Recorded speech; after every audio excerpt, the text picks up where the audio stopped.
ಗುರುಭ್ಯೋ ನಮಃ ಪರಮಗುರುಭ್ಯೋ ನಮಃ ಶ್ರೀಮದಾನಂದತೀರ್ಥಭಗವತ್ಪಾದಾಚಾರ್ಯ ಗುರುಭ್ಯೋ ನಮಃ ಹರಿ ಓಂ ಸೃಷ್ಟಿಸ್ಥಿತ್ಯಪ್ಯೇಹ ನಿಯತಿದೃಶಿತಮೋ ಬಂಧಮೋಕ್ಷಾಶ್ಚ ಯಸ್ಮಾತ್ ಅಸ್ಯ ಶ್ರೀ ಬ್ರಹ್ಮರುದ್ರಪ್ರವೃತ್ತಿಸುರನರದ್ವೀಷಚತುರಾತ್ಮಕಸ್ಯ ವಿಷ್ಣೋರ್ವ್ಯಸ್ತಾಃ ಸಮಸ್ತಾಃ ಸಕಲಗುಣನಿಧಿಃ ಸರ್ವದೋಷೋ ವ್ಯಪೇತಃ ಪೂರ್ಣಾನಂದಾವ್ಯಯೋ ಯೋ ಗುರುರಪಿ ಪರಮಶ್ಚಿಂತಯೇತಂ ಮಹಾಂತಂ ಜನ್ಮಾದ್ಯಸ್ಯ ಯತೋನ್ಮಯಾದಿತರತಶ್ಚಾರ್ಥೇಷ್ವವಿಘ್ನಸ್ವರಾಟ್ ತೇನೇ ಬ್ರಹ್ಮಹೃದಯಾದಿಕವಯೇ ಮುಹ್ಯಂತಿ ಯಂ ಸೂರಯಃ ತೇಜೋವಾರಿಮೃದಾಂ ಯಥಾ ವಿನಿಮಯೋ ಯತ್ರ ತ್ರಿಸರ್ಗೋ ಮೃಷಾ ಧಾಮ್ನಾ ಸ್ವೇನ ಸದಾ ನಿರಸ್ತಕುಹಕಂ ಸತ್ಯಂ ಪರಂ ಧೀಮಹಿ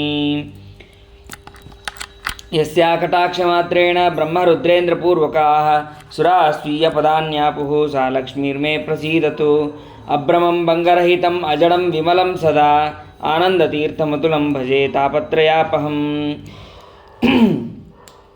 ಭವತಿ ಯದನುಭಾವಾದೇಡಮೂಕೋऽಪಿ ವಾಗ್ಮಿ ಜಡಮತಿರಪಿ ಜಂತುರ್ಜಾಯತೆ ಪ್ರಾಜ್ಞಮೌಲಿಃ सकलवचनचेतो देवता भारती सा मम वचसि निधत्तां सन्निधिं मानसे च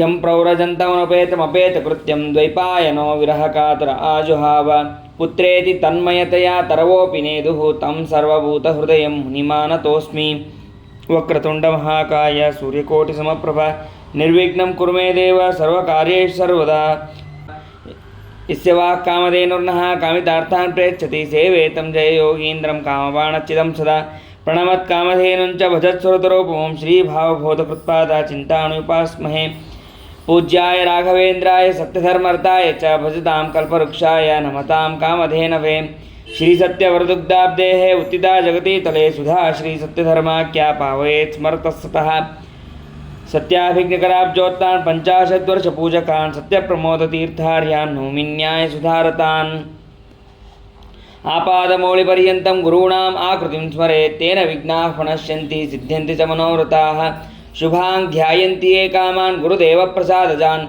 इतरान् आत्मपापोत्थान् तेषां विद्या फलिष्यति बुधैरपि सुदुर्बोधे ग्रन्थे मम साहसं तत्पारयन्तु निपुणाः गुरुपादरजक्कणाः श्री सत्यात्मतीर्थस्वामी श्रीपादगुरुभ्यो नमः हरि ओम स्वस्तिस्तु अशेषन्मङ्गलानि भवन्तु सम्यक् श्लोकैकश्रवणपठनमात्रेण कथा वक्तुश्च श्रोतॄणां निखिलकलिकृतकल्मषापनोदनपटुतरे धर्माद्यखिलपुरुषार्थसाधिनीभूते श्रीमद्महाभागवते महापुराणे अद्यकथाप्रसक्ते सति किञ्चित् पूर्वप्रसक्तप्रमेयानुवादः हरि ओम निन्ने दिन ಭಗವಂತನ ಅನೇಕ ಅವತಾರಗಳಲ್ಲಿ ಒಂದಾದಂತಹ ಕಪಿಲನಾಮಕ ಭಗವಂತನ ಅವತಾರ ಹಾಗೂ ವರಾಹರೂಪಿಯಾದಂತಹ ಪರಮಾತ್ಮನ ಅವತಾರ ಅದನ್ನು ಸಂಕ್ಷೇಪವಾಗಿ ತಿಳಿದ್ವಿ. ಆಮೇಲೆ ಭಗವಂತನ ಅನುಗ್ರಹದಿಂದ ಬ್ರಹ್ಮದೇವರು ಯಾವ ರೀತಿಯಾಗಿ ಸೃಷ್ಟಿಯನ್ನು ಮಾಡ್ತಾರೆ, ಯಾವ್ಯಾವ ಸೃಷ್ಟಿಗಳು ಅಲ್ಲಿ ಇದೆ ಅಂತನ್ನೋದನ್ನು ಬ್ರಹ್ಮಾಂಡದ ಹೊರಗೆ ಬ್ರಹ್ಮಾಂಡದ ಒಳಗೆ ಆಗುವಂತಹ ಎಲ್ಲ ಸೃಷ್ಟಿಗಳನ್ನು ನಾವು ಯಥಾಮತಿಯಾಗಿ ತಿಳಿದಿದ್ದೇವೆ. ಅದಾದ ಮೇಲೆ ಅತ್ರಿ ಋಷಿಗಳಿಗೆ ಅನುಗ್ರಹ ಮಾಡೋದಕ್ಕಾಗಿ ಭಗವಂತ ದತ್ತಾತ್ರೇಯನಾಗಿ ಅವತಾರವನ್ನು ಮಾಡಿದ್ದಾನೆ.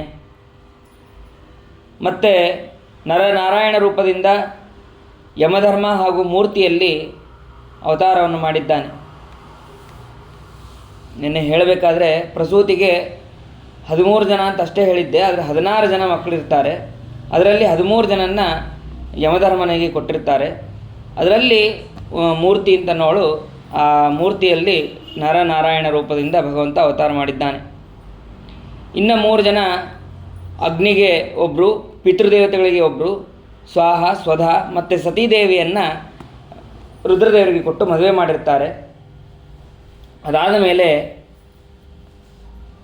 ಆ ರುದ್ರದೇವರು ಹಾಗೂ ಸತೀದೇವಿ, ಆ ಸತೀದೇವಿ ಕನ್ಯಾವಸ್ಥೆಯಲ್ಲಿದ್ದಾಗೆ ಅವಳು ದೇಹತ್ಯಾಗವನ್ನು ಮಾಡ್ತಾಳೆ ಅಂತನ್ನೋದನ್ನು ಕೇಳಿದ್ವಿ. ಅದಕ್ಕೆ ವಿದುರ ಪ್ರಶ್ನೆ ಮಾಡ್ತಾನೆ, ಭವೇ ಶೀಲವತಾಂ ಶ್ರೇಷ್ಠೆ ದಕ್ಷೋ ದುಹಿತೃವತ್ಸಲಃ ವಿದ್ವೇಷಮಕರೋತ್ ತಸ್ಮಾತ್ ಅನಾದೃತ್ಯಾತ್ಮಜಾಂ ಸತೀಂ. ಆ ದಕ್ಷ ಪ್ರಜಾಪತಿ ಯಾವ ಕಾರಣಕ್ಕಾಗಿ ಮಗಳ ಮೇಲೆ ದ್ವೇಷವನ್ನು ಮಾಡಿದ, ಮಗಳ ಮೇಲೆ ಹಾಗೂ ಅಳೆಯನ ಮೇಲೆ ಯಾಕೆ ದ್ವೇಷವನ್ನು ಮಾಡಿದ, ಅದಕ್ಕೆ ಕಾರಣ ಏನು? ಯಾವಾಗಲೂ ಕೂಡ ಬಹಳ ಒಳ್ಳೆಯವರು ಅಂತ ಅನ್ಸ್ಕೊಂಡವ್ರು ಯಾರು? ರುದ್ರದೇವರು. ಕಸ್ತಂ ಚರಾಚರ ಗುರುಂ ನಿರ್ವೈರಂ ಶಾಂತ ವಿಗ್ರಹಂ, ಯಾವಾಗಲೂ ಶಾಂತ ಮೂರ್ತಿಗಳವರು, ಯಾವುದೇ ರೀತಿಯಾದಂತಹ ವೈರವನ್ನು ಕಟ್ಕೊಳ್ಳೋರಲ್ಲ ಅವರು. ಅಂತಹ ರುದ್ರದೇವರನ್ನು ಈ ದಕ್ಷ ಪ್ರಜಾಪತಿ ಹೇಗೆ ದ್ವೇಷವನ್ನು ಮಾಡಿದ ಅದನ್ನು ಹೇಳ್ರಿ ಅಂತ ಹೇಳಿದಾಗ ಅದಕ್ಕೆ ಮೈತ್ರೇಯರು ಹೇಳ್ತಾರೆ, ಒಮ್ಮೆ ಎಲ್ಲ ಪ್ರಜೆಗಳೆಲ್ಲರೂ ಸೇರಿ ಒಂದು ಯಾಗವನ್ನು ಮಾಡ್ತಾ ಇರ್ತಾರೆ. ದೇವತೆಗಳು ಮತ್ತು ಎಲ್ಲರೂ ಕೂಡ ಅಲ್ಲಿ ಬಂದಿರ್ತಾರೆ. ಬಂದಾಗ ಅಲ್ಲಿ ದಕ್ಷ ಪ್ರಜಾಪತಿ ಬರ್ತಾನೆ. ರುದ್ರದೇವರು ಕೂಡ ಅಲ್ಲಿರ್ತಾರೆ. ದಕ್ಷ ಪ್ರಜಾಪತಿ ಬರ್ತಾನೆ. ದಕ್ಷ ಪ್ರಜಾಪತಿ ಬಂದಾಗ ಬ್ರಹ್ಮದೇವರನ್ನು ಬಿಟ್ಟು ಮತ್ತು ಭಗವಂತನ ರೂಪಗಳು ಯಾವುದಿದೆಯೋ ಅದೆಲ್ಲವೂ ಕೂಡ ಬಿಟ್ಟು ಎಲ್ಲರೂ ಕೂಡ ಎದ್ದು ನಿಂತು ಸ್ವಾಗತ ಮಾಡ್ತಾರೆ. ಆದರೆ ರುದ್ರದೇವರು ಎದ್ದು ನಿಂತು ಸ್ವಾಗತವನ್ನು ಮಾಡೋದಿಲ್ಲ. ಮಾಡದೇ ಇದ್ದಾಗ ಅದಕ್ಕೆ ಬೈಯೋದಕ್ಕೆ ಪ್ರಾರಂಭ ಮಾಡ್ತಾರೆ. ಇವನು ಹೆಸರಿಗಷ್ಟೇ ಶಿವ, ಆದರೆ ಇವನು ಪೂರ್ತಿ ಅಶಿವ. ಶಿವ ಅಂದರೆ ಮಂಗಳ, ಇವನು ಯಾವಾಗಲೂ ಕೂಡ ಅಶಿವ, ಇವನು ಮಂಗಳಕರನ ಅಲ್ಲ ಇವನು. ಅಂತಹ ಇವನಿಗೆ ನಾನು ನನ್ನ ಮಗಳನ್ನು ಕೊಟ್ಟು ಮದುವೆ ಮಾಡಿದೆ. ಯಾವಾಗಲೂ ಕೂಡ ರುಂಡಗಳ ಮಾಲೆಯನ್ನು ಹಾಕ್ಕೊಂಡಿರ್ತಾನೆ, ಸ್ಮಶಾನದಲ್ಲಿರ್ತಾನೆ, ಸ್ಮಶಾನವಾಸಿಯಾಗಿರ್ತಾನೆ. ಅಂತಹ ಇವನಿಗೆ ನನ್ನ ಮಗಳನ್ನು ಕೊಟ್ಟನಲ್ಲ ಅಂಥೇಳಿ ಹೀಗೆ ಬೈತಾನೆ. ರುದ್ರದೇವರಿಗೆ ಬೈಯೋದಕ್ಕೆ ಶುರು ಮಾಡಿದಾಗ ಆ ರುದ್ರದೇವರ ಅನುಚರರು ನಂದಿ ಮೊದಲಾದವರು ದಕ್ಷ ಪ್ರಜಾಪತಿಗೆ ಬೈತಾರೆ. ನಿನಗೆ ಪಾಖಂಡಿ ಆಗು, ನಿನಗೆ ಶಾಸ್ತ್ರ ವಿಹೀನನಾಗು ಅಂತ ಈ ರೀತಿಯಾಗಿ ಶಾಪ ಪ್ರತಿಶಾಪಗಳು ಎಲ್ಲವೂ ಕೂಡ ಆಗತ್ತೆ. ಇಲ್ಲಿ ಜ್ಞಾನಹೀನನಾಗು, ಜ್ಞಾನಶೂನ್ಯನಾಗು ಮತ್ತು ಪಾಖಂಡಿ ಆಗು ಹೀಗೆ ಶಾಪ ಪ್ರತಿಶಾಪಗಳಾದಾಗ ಹಾಗಾದರೆ ಇದೆಲ್ಲ ನಿಜವಾಗ್ಲೂ ಆಗಿಬಿಡತ್ತಾ? ಪೂರ್ಣವಾಗಿ ಅವರು ಯಾರು ದಕ್ಷ ಪ್ರಜಾಪತಿ ಅಂತಂದರೆ ಅವರು ಶ್ರೇಷ್ಠ ಯೋಗ್ಯತೆ ಉಳ್ಳವರು. ಅಂತಹ ಪ್ರಜಾಪತಿಗೆ ಇದೆಲ್ಲವೂ ಕೂಡ ಆಗತ್ತಾ ಅಂತಂದರೆ ಅದಕ್ಕೆ ಶ್ರೀಮದಾಚಾರ್ಯ ತಿಳಿಸ್ತಾರೆ, ಯೇ ಜ್ಞಾನ ವಿಷಯ ಶಾಪಾ ಮುಕ್ತಿಕಾಶ್ಚಾಧಿಕಾರಿಣ ಕಾದಾಚಿತ್ ಕಾಸ್ತೆ ಭವಂತಿ ನೈವತೆ ಸಾರ್ವಕಾಲಿಕಾ. ಈ ಶಾಪ ಪ್ರತಿಶಾಪಗಳು ಯಾವುದು ಜ್ಞಾನ ವಿಷಯ ಅಂತೇನಿರ್ತದಲ್ಲ, ಈ ಜ್ಞಾನಶೂನ್ಯರಾಗಲಿ ಇಂತಹ ಶಾಪಗಳೆಲ್ಲವೂ ಕೂಡ ಕೆಲವು ಕಾಲ ತನಕ ಮಾತ್ರ ಆಗತ್ತೆ. ಆಮೇಲೆ ಮತ್ತೆ ಸಾರ್ವಕಾಲಿಕವಾಗಿ ಸರ್ವಥಾ ಆಗೋದಿಲ್ಲ ಅಂತ ಅನ್ನೋದನ್ನು ಶ್ರೀಮದಾಚಾರ್ಯ ತಿಳಿಸ್ತಾರೆ. ಸರಿ, ಅದಾದ ಮೇಲೆ ರುದ್ರದೇವರು ಇಷ್ಟೆಲ್ಲ ಮಾತುಗಳನ್ನು, ನಿಂದಾ ಮಾತುಗಳನ್ನು ಕೇಳಿಸಿಕೊಂಡು ಅವರು ಏನೂ ಮಾತಾಡೋದಿಲ್ಲ. ಅಲ್ಲಿಂದ ಸೀದಾ ಎದ್ದು ಹೊರಟಿದ್ದಾರೆ, ತಮ್ಮ ಕೈಲಾಸ ಪರ್ವತಕ್ಕೆ ಹೋಗಿದ್ದಾರೆ. ಇದಾದ ಮೇಲೆ ಒಮ್ಮೆ ದಕ್ಷ ಪ್ರಜಾಪತಿಗೆ ಬ್ರಹ್ಮದೇವರು ಒಂದು ಪದವಿಯನ್ನು ಕೊಡ್ತಾರೆ, ಪ್ರಜಾಪತಿಗಳ ಪತಿ ಅಂತ ಹೇಳಿ. ಅದು ಇನ್ನೂ ಒಂದು ಸ್ವಲ್ಪ ದೊಡ್ಡ ಪೋಸ್ಟ್ ಅದು. ಅದನ್ನು ಬ್ರಹ್ಮದೇವರು ಈ ದಕ್ಷ ಪ್ರಜಾಪತಿಗೆ ಕೊಡ್ತಾರೆ. ಮೊದಲೇ ಪ್ರಜಾಪತಿಯಾಗಿರ್ತಾನೆ, ಪ್ರಜಾಪತಿಗಳ ಪತಿ ಅಂತ ಹೇಳಿ ಈಗ ಒಂದು ಬಿರುದನ್ನು ಮತ್ತು ಶ್ರೇಷ್ಠವಾದಂತಹ ಸ್ಥಾನವನ್ನು ಕೊಡ್ತಾರೆ. ಕೊಟ್ಟ ಮೇಲೆ ಅವನಿಗೆ ಇನ್ನಷ್ಟು ಅಹಂಕಾರ ಅಂತ ಅನ್ನೋದು ಬಂದಿದೆ ದಕ್ಷ ಪ್ರಜಾಪತಿ. ಆವಾಗ ಯಾಗವನ್ನು ಮಾಡಬೇಕಾಗಿದೆ. ವಾಜಪೇಯ ಯಾಗವನ್ನು ಮಾಡಿ ಬೃಹಸ್ಪತಿ ಸಭಾ ಅಂತನ್ನುವಂತಹ ಯಾಗವನ್ನು ಮಾಡಬೇಕು. ಆ ಬೃಹಸ್ಪತಿ ಸಭಾ ಅನ್ನುವಂತಹ ಯಾಗವನ್ನು ಮಾಡಬೇಕಾದ್ರೆ ಎಲ್ಲರಿಗೂ ಆಮಂತ್ರಣ ಕೊಟ್ಟಿದ್ದಾರೆ. ತಮ್ಮ ಉಳಿದಂತಹ ಎಲ್ಲ ಮಕ್ಕಳಿಗೂ ಕೂಡ 15 ಜನ ಮಕ್ಕಳಿಗೂ ಕೊಟ್ಟಿದ್ದಾರೆ. ಆದರೆ ಸತೀದೇವಿಗೆ, ರುದ್ರದೇವರಿಗೆ ಮಾತ್ರ ಆಮಂತ್ರಣ ಹೋಗಿಲ್ಲ. ಇಷ್ಟರ ಮಧ್ಯೆ ಏನಾಗಿದೆ ಅಂತಂದರೆ, ಎಲ್ಲ ದೇವತೆಗಳು ಬರಬೇಕಾದ್ರೆ ಹೇಗೆ ಬರಬೇಕು ಅಂತಂದರೆ ಕೈಲಾಸದ ಮೇಲೇ ಬರಬೇಕು. ಕೈಲಾಸದ ಮೇಲೆ ಬರಬೇಕಾದ್ರೆ ಎಲ್ಲಿ ಹೋಗ್ತಾ ಇದ್ದೀರಿ ಏನು ಅಂತೇಳಿ ಸತೀದೇವಿ ಕೇಳಿದ್ಲು. ಇಲ್ಲ, ನಿಮಗೆ ಗೊತ್ತಿಲ್ವಾ? ಬರೀ ಇಂಥಲ್ಲಿ ಹೋಗ್ತಾ ಇದ್ದೀವಿ ಅಂತ ಹೇಳೋದಿಲ್ಲ, ನಿನಗೆ ಗೊತ್ತಿಲ್ವಾ, ನಿನಗೇ ಹೇಳಿಲ್ವಾ? ಇಂತಹ ಮಾತುಗಳನ್ನು ಹೇಳಿ, ಅಂದರೆ ನಿಮ್ಮ ತಂದೆ ಮನೆಗೆ ನಮಗೆ ಎಲ್ಲರಿಗೂ ಕೂಡ ಹೇಳಿದ್ದಾರೆ, ಅಲ್ಲಿ ಬೃಹಸ್ಪತಿ ಸಭಾ ಅಂತನ್ನುವಂತಹ ಯಜ್ಞ ನಡೀತಾ ಇದೆ, ಅದಕ್ಕೆ ಹೋಗ್ತಾ ಇದ್ದೀವಿ. ಎಲ್ಲರೂ ಕೂಡ ಹೀಗೆ ಹೇಳ್ತಾರೆ. ಇಷ್ಟಾದ ತಕ್ಷಣ ರುದ್ರದೇವರ ಹತ್ರ ಬಂದು ಹೇಳ್ತಾಳೆ, ಮತ್ತು ತಂದೆ ಯಾಗ ಮಾಡ್ತಾ ಇದ್ದಾರೆ, ಹಾಗಾಗಿ ಅದಕ್ಕೆ ಹೋಗಬೇಕು, ಬರ್ರಿ. ಇಲ್ಲ, ನಾನು ಬರೋದಿಲ್ಲ. ಮತ್ತು ಸತೀದೇವಿ ಹೇಳ್ತಾಳೆ, ಇಲ್ಲ, ಬರೋದಿಲ್ಲ ಅನ್ನೋದಕ್ಕಿಂತ ಆಮಂತ್ರಣ ಇಲ್ಲ ಅಂತ ಹೇಳ್ತಾರೆ. ಆಮಂತ್ರಣ ಇದ್ದರೆ ಹೋಗಬೇಕು, ಆಮಂತ್ರಣ ಇಲ್ಲ. ಅದಕ್ಕೆ ಸತೀದೇವಿ ಹೇಳ್ತಾಳೆ, ಕಥಂ ಸುತಾಯಾ ಪಿತೃಗೇಹ ಕೌತುಕಂ ನಿಶಮ್ಯ ದೇಹಸ್ತುರವರ್ಯ ನೇಂಗತೆ ಅನಾಹುತ ಅಪ್ಯಭಿಯಾಂತಿ ಸೌಹೃದಾತ್ ಭರ್ತೃಗುರೋ ದೇಹ ಕೃತಶ್ಚ ಕೇತನಂ. ಕೆಲವೊಂದಿಷ್ಟು ಮನೆಗಳಿಗೆ ಹೇಳದೆ ಕೇಳದೆ ಹೋಗ್ಬೋದಂತೆ. ಯಾರ್ಯಾರ ಮನೆಗೆ ಅಂತಂದರೆ, ಭರ್ತು ಗಂಡನ ಮನೆಗೆ, ಹೆಂಡತಿ ತವ್ರ ಮನೆಗೆ ಹೋಗಿರ್ತಾಳೆ. ತವ್ರ ಮನೆಗೆ ಹೋದಾಗ ಗಂಡ ಒಂದು ಕರೀಲಿ ಅಥವಾ ಗಂಡನ ಮನೆಯಿಂದ ಆಮಂತ್ರಣ ಬರಲಿ ಅಂಥೇಳಿ ನಿರೀಕ್ಷೆ ಮಾಡಬಾರ್ದಂತೆ. ಅದು ತನ್ನ ಮನೆ ಅಂಥೇಳಿ ಅವಳು ಸಿದ್ಧವಾಗಿ ಹೋಗೋದಕ್ಕೆ ಸಿದ್ಧವಾಗಿರ್ಬೇಕಂತ. ಆಮೇಲೆ ಗುರುಗಳ ಮನೆಗೆ ಆಮಂತ್ರಣ ಬರಬೇಕಪ್ಪ ಅಂತನ್ನುವಂತಹ ಅಪೇಕ್ಷೆ ಇಟ್ಕೋಬಾರ್ದಂತೆ. ಗುರುಗಳ ಮನೆಗೆ ಹೋಗಬಹುದಂತ. ಇನ್ನು ದೇಹಕೃತ ತಂದೆ ಮನೆಗೆ ಹೀಗೆ ತಂದೆ ಆಮಂತ್ರಣ ಕೊಡಲಪ್ಪ ನನಗೆ ಅಂತ ಅಪೇಕ್ಷೆ ಇಟ್ಕೋಬಾರ್ದು, ಹಾಗೆ ಹೋಗಬೇಕು. ಮತ್ತು ಇಷ್ಟು ಮನೆಗಳಿಗೆಲ್ಲ ಹೋಗಬೇಕು. ನನಗೆ ತಂದೆ ಆದ್ದರಿಂದ ನಿನಗೂ ಕೂಡ ತಂದೆಯ ಸ್ಥಾನ, ಅಂದರೆ ಶ್ವಶುರನೂ ಕೂಡ ತಂದೆಯ ಸ್ಥಾನ. ಹಾಗಾಗಿ ಅವರ ಮನೆಗೆ ಹೋಗಬೇಕು. ಅದಕ್ಕೆ ಈ ಮಾತನ್ನು ಅನುಮೋದನೆ ಮಾಡ್ತಾರೆ. ನೀ ಹೇಳಿದ್ದು ಸರಿಯಾದದ್ದು. ತ್ವಯೋದಿತಂ ಶೋಭನಮೇವ ಶೋಭನೆ ಅನಾಹುತ ಆಪ್ಯಭಿಯಾಂತಿ ಬಂಧುಷು ತೇ ದಿನೋತ್ಪಾದಿತ ದೋಷ ದೃಷ್ಟೆಯೋ ಬಲೀಯಸ ನಾತ್ಮ ಮದೇನ ಮನ್ಯುನ. ನೀ ಹೇಳಿದ್ದು ಅತ್ಯಂತ ಸತ್ಯವಾದಂತಹ ಮಾತು. ಭರ್ತೃಗೃಹೋ ದೇಹ ಕೃತಶ್ಚ ಕೇತನಂ ಅಂತ ಏನು ಹೇಳಿದಿ, ಅವ್ರ ಮನೆಗೆ ಅವಶ್ಯವಾಗಿ ಹೋಗಲೇಬೇಕು. ಯಾವಾಗ ಅವರು ನಮ್ಮ ಮೇಲೆ ದೋಷ ದೃಷ್ಟಿ ಇಲ್ಲ ಅಂತಂದಾಗ ಅವಶ್ಯವಾಗಿ ಹೋಗಬೇಕು. ಆದರೆ ನಿಮ್ಮ ತಂದೆ ಈಗ ನಮ್ಮ ಮೇಲೆ ದೋಷ ದೃಷ್ಟಿಯನ್ನು ಇಟ್ಕೊಂಡಿದ್ದಾನೆ, ಹಾಗಾಗಿ ಹೋಗೋದು ಉಚಿತ ಅಲ್ಲ ಅಂತ ಹೇಳಿ ರುದ್ರದೇವರು ಹೇಳ್ತಾರೆ. ಸರಿ, ಇಷ್ಟೆಲ್ಲ ಹೇಳ್ತೀರಿ, ಅವತ್ತು ಯಾಕೆ ನಮ್ಮ ತಂದೆ ಬಂದಾಗ ಎದ್ದು ನಿಂತು ಹೋಗಿದ್ರೆ ನಿಮ್ಮ ಗಂಟೆ ಏನಾರು ಹೋಗ್ತಿತ್ತಾ? ಅಥವಾ ಒಂದು ನಿಮಿಷ ಎದ್ದು ನಿಂತು ಅವ್ರಿಗೆ ಸ್ವಾಗತ ಮಾಡಿದ್ರೆ ಆಗ್ತಾ ಇತ್ತಲ್ಲ? ನಿಮಗೆ ಯಾರು ಏನಂತ ಇದ್ದರು? ಅದಕ್ಕೆ ರುದ್ರದೇವರು ಹೇಳ್ತಾರೆ, ನಾನು ಅವರಿಗೆ ಅಗೌರವ ಮಾಡಬೇಕು ಅಂತ ಆಗಲಿ ಅಥವಾ ಅವರು ಬಂದಾಗ ಬೇಕಂತಲೇ ನಾನು ಕೂತಿದ್ದಾಗಲಿ ಸರ್ವತಃ ಹಾಗೆ ಮಾಡಿಲ್ಲ. ನನ್ನ ತಂದೆಯಾದಂತಹ ಬ್ರಹ್ಮದೇವರು ನನ್ನ ಪಕ್ಕದಲ್ಲೇ ಇದ್ದರು. ಅವರ ಅಂತರ್ಯಾಮಿಯಾದಂತಹ ವಾಸುದೇವನಾಮಕನಾದಂತಹ ಭಗವಂತನನ್ನು ನಾನು ಸ್ತೋತ್ರ ಮಾಡ್ತಾ ಇದ್ದೆ, ಧ್ಯಾನ ಮಾಡ್ತಾ ಇದ್ದೆ. ಹಾಗಾಗಿ ನಾನು ನಿಮ್ಮ ತಂದೆ ಬಂದಾಗ ಎದ್ದು ನಿಲ್ಲಲಿಲ್ಲ. ಇದಕ್ಕೆ ಒಂದು ಇದನ್ನು ಹೇಳ್ತಾರೆ. ಯಾರಾದರೂ ದೊಡ್ಡವರು ಬಂದ ತಕ್ಷಣ ಅವರಿಗೆ ಎದ್ದು ನಿಂತು ಸ್ವಾಗತವನ್ನು ಮಾಡಬೇಕು. ಸ್ವಾಗತವನ್ನು ಮಾಡಿದಾಗ ಅದರಿಂದ ನಮಗೆ ಏನಾಗುತ್ತೆ ಅಂತಂದರೆ ಪ್ರಾಣ ಮೇಲೆ ಹೋಗಿ ಕೆಳಗೆ ಬರುತ್ತಂತೆ. ಊರ್ಧ್ವಂ ಪ್ರಾಣ ಹೃತ್ಕ್ರಮಂತಿ ಊನಸ್ತವಿರ ಆಸತೆ ಪ್ರತ್ಯುತ್ಥಾನ ವಿವಾದಾಭ್ಯಾಂ ಪೂನಸ್ಥಾನ ಪ್ರತಿಬದ್ಧತೆ. ಅಂದರೆ ಅವರಿಗೆ ಯಾರೇ ಹಿರಿಯರು ಬಂದಾಗ ಅವರಿಗೆ ಎದ್ದು ನಿಂತು ಸ್ವಾಗತವನ್ನು ಮಾಡಿದರೆ ಎದ್ದಾಗ ನಮ್ಮ ಪ್ರಾಣ ಮೇಲೆ ಬಂದು ಮತ್ತೆ ಅವರಿಗೆ ಸ್ವಾಗತಾದಿಗಳನ್ನು ಮಾಡಿದ ಮೇಲೆ ನಮ್ಮ ಪ್ರಾಣ ಕೆಳಗೆ ಬರುತ್ತಂತೆ. ಅಷ್ಟು ಅನುಗ್ರಹವನ್ನು ಮಾಡ್ತಾರೆ. ಅದಕ್ಕಾಗಿ ಅವರಿಗೆ ನಮಸ್ಕಾರಾದಿಗಳನ್ನು ಮಾಡಬೇಕು ಅಂತ ಅನ್ನೋದನ್ನು ತಿಳಿಸ್ತಾರೆ. ರುದ್ರದೇವರು ಯಾಕೆ ಮಾಡಿಲ್ಲ ಅಂತಂದರೆ, ಬ್ರಹ್ಮದೇವರೊಳಗೆ ವಾಸುದೇವನಾಮಕನ ಭಗವಂತನನ್ನು ಸ್ತೋತ್ರ ಮಾಡ್ತಾ ಇದ್ರು. ಅಷ್ಟೇ ಅಲ್ಲ, ಮನಸ್ಸಿಂದ ನಾನು ಅವಶ್ಯವಾಗಿ ನಿಮ್ಮ ತಂದೆಗೂ ಕೂಡ ನಾನು ಸ್ವಾಗತವನ್ನು ಮಾಡಿದ್ದೇನೆ. ಹಾಗೆ ನೋಡಿದ್ರೆ ರುದ್ರದೇವರು 5ನೇ ಕಕ್ಷ, ಈ ದಕ್ಷ ಪ್ರಜಾಪತಿ ಇನ್ನೂ ಕೆಳಗೆ 15ನೇ ಕಕ್ಷದಲ್ಲಿ ಬರ್ತಾನೆ. ಇಂತಹ ದಕ್ಷ ಪ್ರಜಾಪತಿ ಅವನು ರುದ್ರದೇವರು ಸ್ವಾಗತ ಮಾಡಬೇಕು ಅಂತ ಅಂದ್ಕೊಂಡಿದ್ದು ವಸ್ತುತಃ ತಪ್ಪು. ಆದರೆ ಶ್ವಶುರ ದೃಷ್ಟಿ, ಅಂದರೆ ಮಾವ ಅಂತನ್ನುವಂತಹ ದೃಷ್ಟಿಯಿಂದ ಅವರಿಗೆ ಗೌರವ ಕೊಡಬೇಕು. ಅದನ್ನು ನಾನು ಮನಸ್ಸಿನಲ್ಲಿ ಕೊಟ್ಟಿದ್ದೇನೆ, ನಾನು ಏನು ತಪ್ಪು ಮಾಡಿಲ್ಲ ಅಂತ ರುದ್ರದೇವರು ಹೇಳ್ತಾರೆ. ಸತ್ವಂ ವಿಶುದ್ಧಂ ವಸುದೇವ ಶಬ್ದಿತಂ ಯದೀಯತೆ ತತ್ರ ಪುಮಾನಪಾವೃತಃ ಸತ್ವಂಚ ಯಸ್ಮಿನ್ ಭಗವಾನ್ ವಾಸುದೇವೇ ಯದೋಕ್ಷಜೇ ಮೇ ಮನಸಾ ವಿಧೀಯತೆ. ಅಷ್ಟೇ ಅಲ್ಲ, ನಾನು ಮನಸ್ಸಿನಲ್ಲಿ ಧ್ಯಾನ ಮಾಡ್ತಾ ಇದ್ದೆ ಅಂತ ಅನ್ನೋದು ಅಷ್ಟೇ ಅಲ್ಲ, ಗುಹಾಶಯ ಏವ ನದೇಹ ಮಾನಿನೇ, ಒಳಗೆ ಇದ್ದಂತಹ ದಕ್ಷ ಪ್ರಜಾಪತಿ ಅಂತರ್ಗತನಾದಂತಹ ಭಗವಂತನಿಗೆ ನಾನು ಎದ್ದು ನಿಂತು ಸ್ವಾಗತವನ್ನು ಮಾಡಿದ್ದೇನೆ.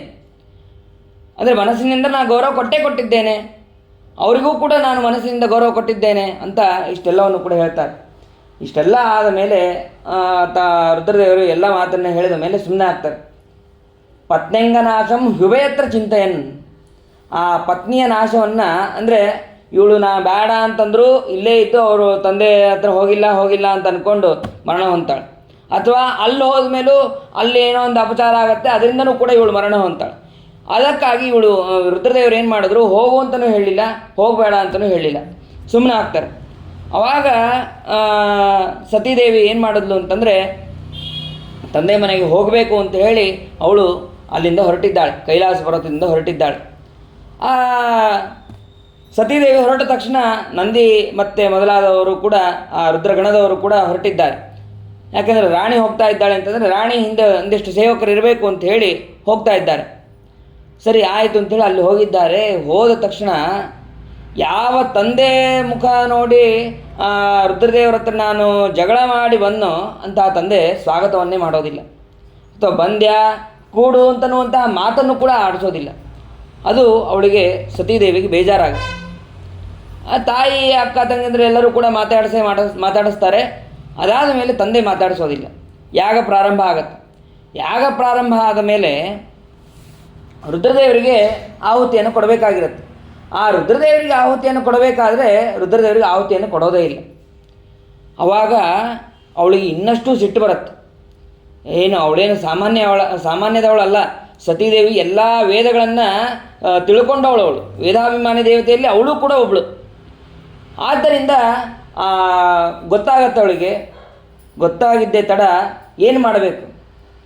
ಒಂದು ವಿಷಯ ಗೊತ್ತಾದ ತಕ್ಷಣ ಕಿವಿಯನ್ನು ಜೋರಾಗಿ ಮುಚ್ಕೋಬೇಕು, ಅಥವಾ ಎದುರಿಗಿದ್ದಂತಹ ಸಾಮರ್ಥ್ಯ ಇದ್ದರೆ ಎದುರಿಗಿದ್ದಂತಹ ವ್ಯಕ್ತಿಯನ್ನು ಸಂಹಾರ ಮಾಡಬೇಕು, ಇಲ್ವಾ ಆ ಜಾಗದಿಂದ ಬಿಟ್ಟು ಬಂದುಬಿಡ್ಬೇಕು.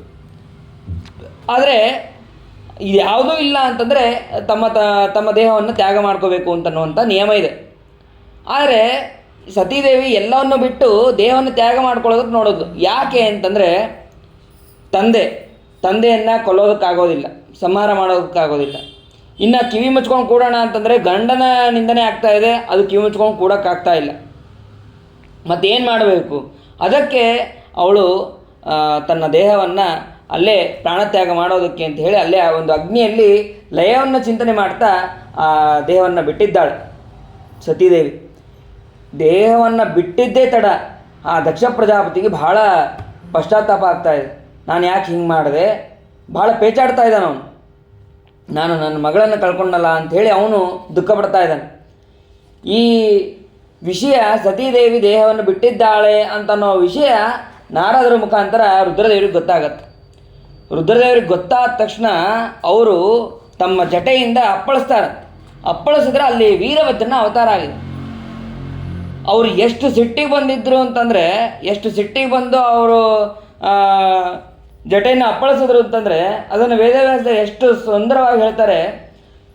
ಕ್ರುದ್ಧ ಸುದಷ್ಟೋಷ್ಟ ಪುಟಸ್ಸ ದುರ್ಜಟಿರ್ ಜಟ ಅಂತಡಿ ವನ್ನಿ ಸಟೋಗ್ರ ರೋಚಿಷಂ. ಅವರು ಅಷ್ಟು ಸಿಟ್ಟಿಗೆ ಬಂದು ತಮ್ಮ ಕ್ರೋಧಾಗ್ನಿಯಿಂದ ಆ ಜಟೆಯನ್ನು ಅಪ್ಪಳಿಸ್ತಾರೆ. ಅಪ್ಪಳಿಸಿದ್ರೆ ಅಲ್ಲಿ ವೀರಭದ್ರನ ಅವತಾರ ಆಗಿದೆ. ಸರಿ, ವೀರಭದ್ರನ ಅವತಾರ ಆಗಿದೆ, ಏನು ಮಾಡಬೇಕು ಅಂತ ಕೇಳಿದ್ರೆ, ಇಲ್ಲ ನೀನು ದಕ್ಷ ಪ್ರಜಾಪತಿಯನ್ನು ಸಂಹಾರ ಮಾಡಬೇಕು ಅಂತ ಹೇಳಿ ಕಳಿಸಿದ್ದಾರೆ. ಸರಿ ಆಯಿತು ಅಂಥೇಳಿ ಅಲ್ಲೆಲ್ಲರೂ ಕೂಡ ರುದ್ರಗಣರು ಅಲ್ಲಿ ಸತೀದೇವಿ ಮರಣವನ್ನು ಹೊಂದಿದ ತಕ್ಷಣ ರುದ್ರಗಣದವರು ಎಲ್ಲರೂ ಕೂಡ ಯುದ್ಧ ಮಾಡೋದಕ್ಕೆ ಪ್ರಾರಂಭ ಮಾಡಿದ್ದಾರೆ. ಮತ್ತು ಭೃಗು ಋಷಿಗಳು ಅವರು ದಕ್ಷಿಣಾಗ್ನಿಯಲ್ಲಿ ಇನ್ನಷ್ಟು ದೇವತೆಗಳನ್ನು ಅಂದರೆ ಋಭು ದೇವತೆಗಳನ್ನು ಅಲ್ಲಿ ಸೃಷ್ಟಿ ಮಾಡಿದ್ದಾರೆ. ಯುದ್ಧ ಮಾಡೋದಕ್ಕೆ ಅಂತಲೇ ಇರ್ತಾರೆ ಅವರನ್ನು ಅಲ್ಲಿ ಸೃಷ್ಟಿ ಮಾಡಿದ್ದಾರೆ. ಹೀಗೆ ಅಲ್ಲಿ ಪರಸ್ಪರ ಯುದ್ಧ ಅನ್ನೋದು ಪ್ರಾರಂಭ ಆಗಿದೆ. ಆವಾಗ ಆ ಭೃಗು ಋಷಿಗಳನ್ನು ಮಣಿಮಾನ್ ಅನ್ನೋವನು ಅವನು ಕಟ್ಟ ಹಾಕ್ತಾನೆ. ಮತ್ತು ವೀರಭದ್ರ ಅವನು ಪ್ರಜಾಪತಿಯನ್ನು ಕಟ್ಟ ಹಾಕ್ತಾನೆ. ಆಮೇಲೆ ಚಂಡೀಶ ಅವನು ಪೂಷಣನನ್ನು ಅವನು ಕಟ್ಟಾಕ್ತಾನೆ. ಭಗನನ್ನು ನಂದೀಶ್ವರ ಅವನು ಹಿಡಿತಾನೆ. ಹೀಗೆ ಆ ರುದ್ರಗಣದವರು ಇವರೆಲ್ಲ ಇವರನ್ನೇ ಯಾಕೆ ಹಿಡಿದ್ರು ಅಂತಂದರೆ, ಇವರೆಲ್ಲ ಶಾಪ ಕೊಡ್ಬೇಕಾದ್ರೆ ದಕ್ಷ ಪ್ರಜಾಪತಿ ಶಾಪ ಕೊಡ್ಬೇಕಾದ್ರೆ ಕೆಲವೊಬ್ಬರು ನಕ್ಕಿದ್ರು, ಮತ್ತು ಕೆಲವೊಬ್ಬರು ಇನ್ನೂ ಜೋರಾಗಿ ಶಾಪ ಕೊಡು, ಇನ್ನೂ ಜೋರಾಗಿ ಶಾಪ ಕೊಡು ಅಂತ ಕಣ್ಣು ಸನ್ನೆ ಮಾಡಿದರು. ಹೀಗೆ ಅವರೆಲ್ಲ ಮಾಡಿದ್ದಕ್ಕೆ ಅವರನ್ನು ಮುಖ್ಯವಾಗಿ ಇಲ್ಲಿ ತಿಳಿಸ್ತಾ ಇದ್ದಾರೆ. ಇದಾದ ಮೇಲೆ ಸರಿ ಅವರೆಲ್ಲರಿಗೂ ಕೂಡ ತೊಂದರೆ ಕೊಡ್ತಾ ಇದ್ದಾರೆ. ಏನು ಮಾಡಿದ್ರು ಪ್ರಜಾಪತಿಯನ್ನು ಸಂಹಾರ ಮಾಡೋಕ್ಕಾಗ್ತಾ ಇಲ್ಲ. ಯಾಕೆ ಅಂತಂದರೆ ಯಾಗದಲ್ಲಿ ದೀಕ್ಷಿತನಾಗಿದ್ದಾನೆ. ಅವನನ್ನು ಸಂಹಾರ ಮಾಡಿದರೆ ಇನ್ನಷ್ಟು ಪಾಪ ಬರ್ತಾ ಇದೆ. ಅಷ್ಟು ಶಕ್ತಿ ವೀರಭದ್ರನಲ್ಲಿಲ್ಲ. ಅದಕ್ಕೆ ಮೂಲ ರೂಪದಿಂದ ರುದ್ರದೇವರು ಬರ್ತಾರೆ. ರುದ್ರದೇವರು ಬಂದು ಇದೊಂದು ಶ್ರೇಷ್ಠವಾದಂತಹ ಯಜ್ಞ ಅಂತ ತಿಳಿದು ಇದು ನರಸಿಂಹದೇವರಿಗೆ ಇದನ್ನು ಸಮರ್ಪಣೆ ಮಾಡ್ತಾ ಇದ್ದೇನೆ ಅಂತ ಹೇಳಿ ಅವರು ಆ ದಕ್ಷ ಪ್ರಜಾಪತಿಯ ಶಿರಸ್ಸನ್ನು ಛೇದನ ಮಾಡ್ತಾರೆ, ಕತ್ತರಿಸಿ ಹಾಕ್ತಾರೆ. ಆವಾಗ ಸಿಕ್ಕಾಪಟ್ಟೆ ಕ್ರುದ್ಧದಲ್ಲಿದ್ದಾರೆ, ಕೋಪದಲ್ಲಿದ್ದಾರೆ ಆ ರುದ್ರದೇವರು. ಆವಾಗ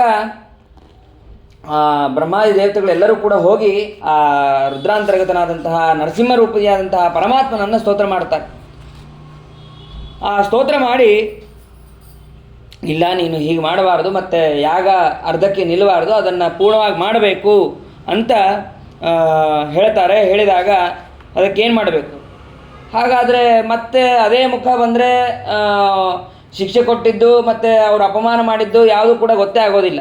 ಅದಕ್ಕೇನು ಮಾಡಬೇಕು? ಆಡಿನ ಮುಖ ಹಾಕ್ರಿ ಅಂತ ಹೇಳಿ, ಬಸ್ತ ಮುಖೋಭವ ಅಂತ ಹೇಳಿ ಶಾಪ ಕೊಟ್ಟಿರ್ತಾರೆ ಆ ರುದ್ರಗಣದವರು. ಅದರಂತೆ ಆಡಿನ ಮುಖವನ್ನು ಹಾಕ್ತಾರೆ.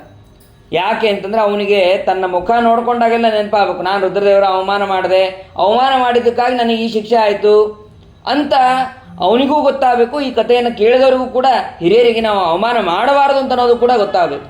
ಅದಕ್ಕಾಗಿ ಆ ರುದ್ರದೇವರು ಹಾಗೆ ಮಾಡ್ತಾರೆ. ಅದಾದ ಮೇಲೆ